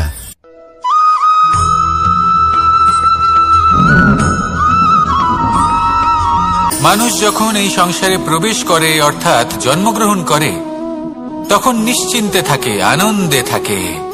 কিন্তু যেইমাত্র তার মধ্যে বোধশক্তি আসে, তখন সে চিন্তা করতে শুরু করে। চিন্তা ভবিষ্যতের, সেই সমস্ত বিষয় নিয়ে চিন্তা করে যা ওর হাতে নেই। তারপর বড় হয়, বিবাহ সম্পন্ন হয়, গৃহস্থ জীবন যাপন করে, তারপর আবার চিন্তায় মগ্ন হয়ে যায়। ভাবে, এই যে আমার পরিবার, আমি কি ঠিকমতো তার খেয়াল রাখতে পারছি? কাল যখন আমি এই সংসার থেকে চলে যাব, তখন আমার এই পরিবারের দেখাশোনা কে করবে? শেষ পর্যন্ত এই পরিবার তো আমারই উত্তরদায়িত্ব। যাক, আপনাকে একটা প্রশ্ন করি। এই সংসারে আসার পূর্বে আপনি কি এই প্রশ্ন করেছিলেন, এটা ভেবেছিলেন যে আমাকে ছাড়া এই সংসার কিভাবে চলবে? করেননি, তাই তো? তাই আপনার এটা নিয়ে দুশ্চিন্তা করার প্রয়োজন নেই যে আপনি যখন এই সংসার ত্যাগ করে চলে যাবেন তখন কি হবে। আপনি যখন ছিলেন না তখনও এই সংসার চলছিল, আপনি যখন এই সংসার ত্যাগ করবেন তখনও এই সংসার চলতে থাকবে। যদি কোনো বিষয়ের প্রভাব থাকে, তা হলো আপনার আজকের তথা বর্তমানের কর্ম। অর্থাৎ আজ আপনি কি করছেন, কার জন্য মঙ্গল করছেন, কাকে প্রেরণা দিচ্ছেন, কাকে সাহায্য করছেন, কোন উদাহরণ প্রস্তুত করছেন। আপনি এই সংসারে যে ছবি অঙ্কন করবেন, সংসার সেটাই মনে রাখবে। তাহলে শুধু সৎকর্ম করুন, মঙ্গল করতে থাকুন, আর আমার সাথে ভালোবেসে বলুন, রাধা রাধা।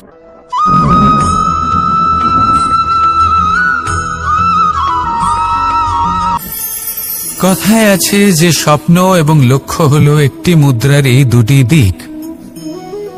যতক্ষণ না স্বপ্ন দেখছেন, ততক্ষণ বুঝবেন কি করে আপনার লক্ষ্য কি? স্বপ্ন দেখে যদি নিজের লক্ষ্য বুঝতে পারেন, সেটা পেতে চান, তবেই সেটা লাভ করতে পারবেন।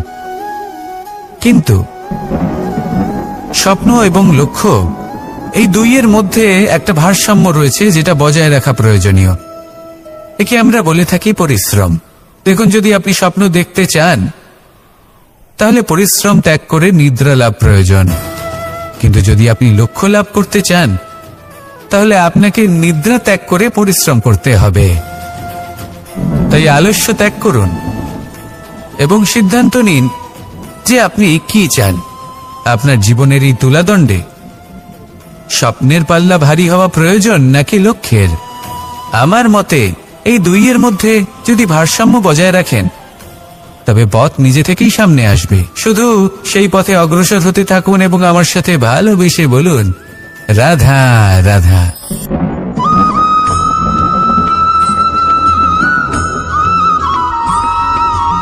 সংসারে আমাদের জীবনে যখন কোনো সুখ বা দুঃখ আসে, তার জন্য আমরা কাউকে না কাউকে অবশ্যই দায়ী করে থাকি, তাই না?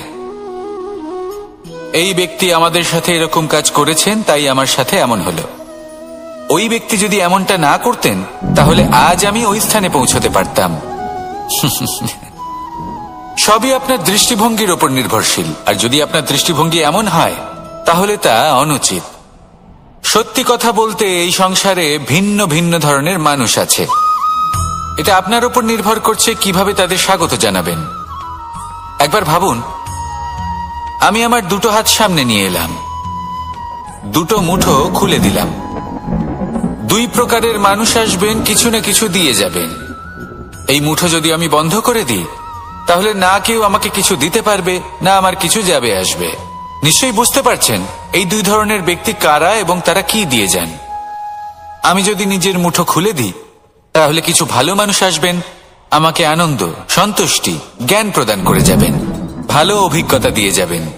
কোনো খারাপ ব্যক্তি যদি আসেন, তাহলে তিনিও খারাপ অভিজ্ঞতা দেবেন, যার থেকে আমি শিক্ষা লাভ করব। এই সব কিছু আমি লাভ করতে পারি। মুঠো যদি বন্ধ করে রাখি, তাহলে আমি কিছুই পাবো না। দেখুন, এই সংসারে প্রত্যেকের জীবনে এইরকম। প্রত্যেকের জীবনে সবকিছুই আছে, ভালো খারাপ দুই মানুষই আছে, ভালো অভিজ্ঞতা আছে, খারাপ অভিজ্ঞতা আছে। নির্ভর করছে আপনার উপর যে আপনি কি করবেন, এনাদের স্বাগত কিভাবে জানাবেন, কার থেকে কি বুঝবেন, কি শিখতে পারবেন, আর কোন দৃষ্টিভঙ্গি নিয়ে অগ্রসর হবেন। এটাই নির্ধারণ করবে যে আপনার জীবন কেমন হবে। আসুন আমার সাথে ভালোবেসে বলুন, রাধা রাধা।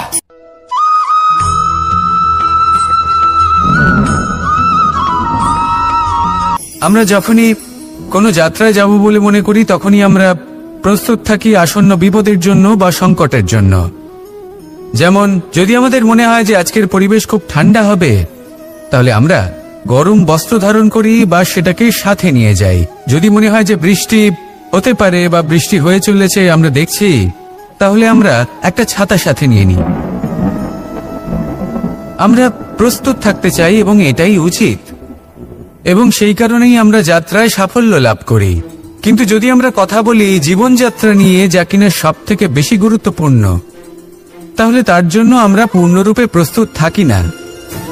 আশেপাশের মানুষ, এই সমাজ, আমাদের সাথী, আমাদের মিত্ররা যে কোনো মুহূর্তে বদলে যেতে পারেন। সেই জন্য আমরা নিজেদেরকে কখনো সাবধান করি না, কখনোই নিজেদের প্রস্তুত করি না। আমাদের এটা কখনোই মনে হয় না যে এরকম হতে পারে, আর সেই কারণেই শেষে গিয়ে আমরা অত্যন্ত দুঃখ পাই। একটা অমূল্য শিক্ষা আছে যেটা আমাদের লাভ করা উচিত। সতর্ক থাকা উচিত। এই জীবনযাত্রার জন্য শুধুমাত্র এই পরিবেশের বিষয়ে তথ্য সংগ্রহ করা বা তাকে অনুমান করা, এটুকু হলেই চলবে না। আমাদের আশেপাশের মানুষজনকে দেখতে হবে, তাদের স্বভাব পরিস্থিতির ওপর নজর রাখতে হবে। যখন তারা রং পাল্টাচ্ছেন, নজর রাখতে হবে, তা অত্যন্ত আবশ্যক। পরিবর্তন আপনার জীবনে অবশ্যম্ভাবী। সঠিকভাবে তার সম্মুখীন হন। আসুন আমার সাথে ভালোবেসে বলুন, রাধা রাধা।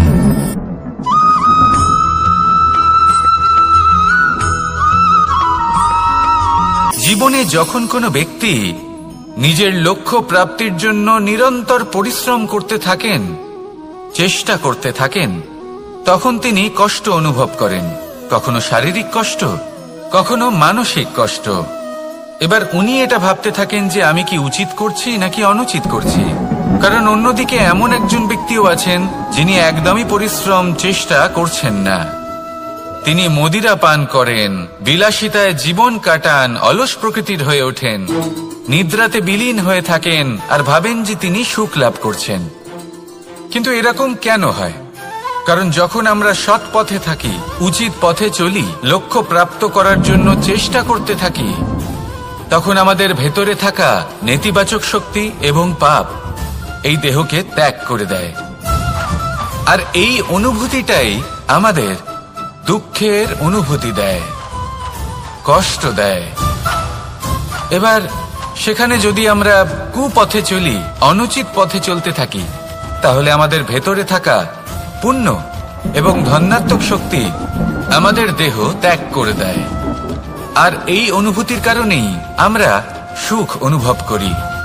কিন্তু কখনো ভাববেন যে এই সুখ বেশি সময় পর্যন্ত থাকে না। সেই জন্য সবসময় মনে রাখবেন, যদি আপনি জানেন যে এটাই আপনার লক্ষ্য, এটাই উচিত পথ, শুভ পথ, তাতে নিরন্তরভাবে এগিয়ে যেতে চেষ্টা করতে থাকুন। এই কষ্ট আপনাকে সুখের পরাকাষ্ঠায় কখন পৌঁছে দেবে তা আপনি জানতেই পারবেন না। আসুন আমার সাথে ভালোবেসে বলুন, রাধা রাধা।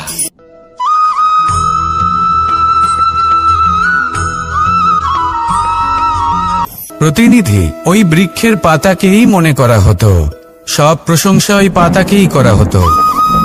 যেখানে চোখের আড়ালে থাকা সেই জল মাটির নিচে থেকে নিঃস্বার্থভাবে নিজের কাজ করে যেত, সেই বৃক্ষকে শক্তি প্রদান করত। কয়েকদিন পরে সেই পাতার অহংকার হতে শুরু করল।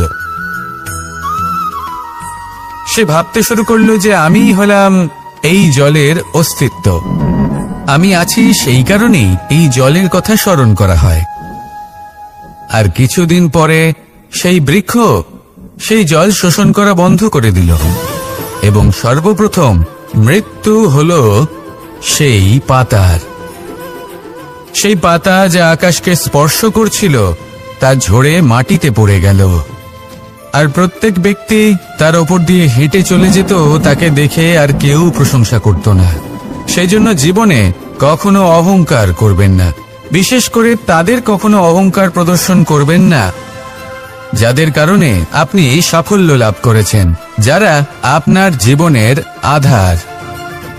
চিরকাল তাদের প্রতি কৃতজ্ঞ থাকুন, তাদের সাথে সম্পর্ক বজায় রাখুন, তাদের সাহায্য করুন আর আমার সাথে ভালোবেসে বলুন, রাধা রাধা।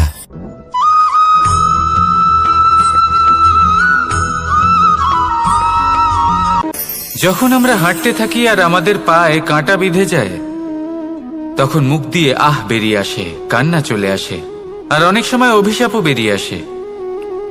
কিন্তু আমরা কি কখনো এটা এইভাবে দেখেছি, এইভাবে ভেবেছি যে আমরা যে পথে চলেছি সেই পথে কাঁটা বিঁধেছে, নাকি আমরা সেই পথ নির্বাচন করেছি যাতে শুধুই কাঁটা রয়েছে?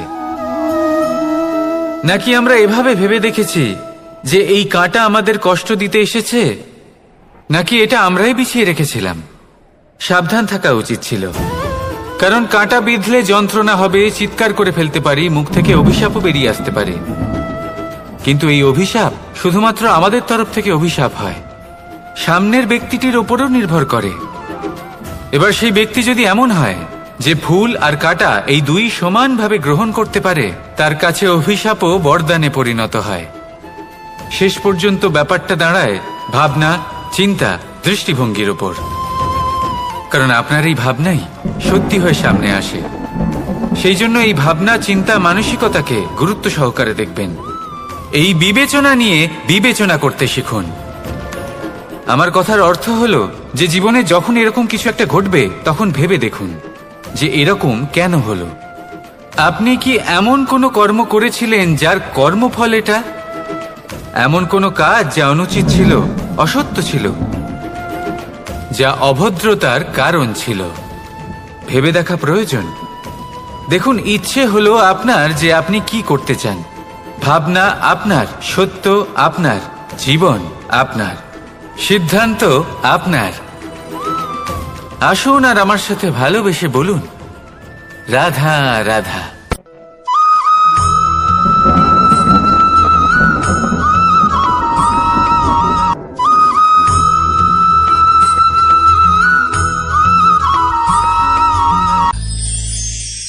আমরা অনেকবার লোকের থেকে এই কথা শুনেছি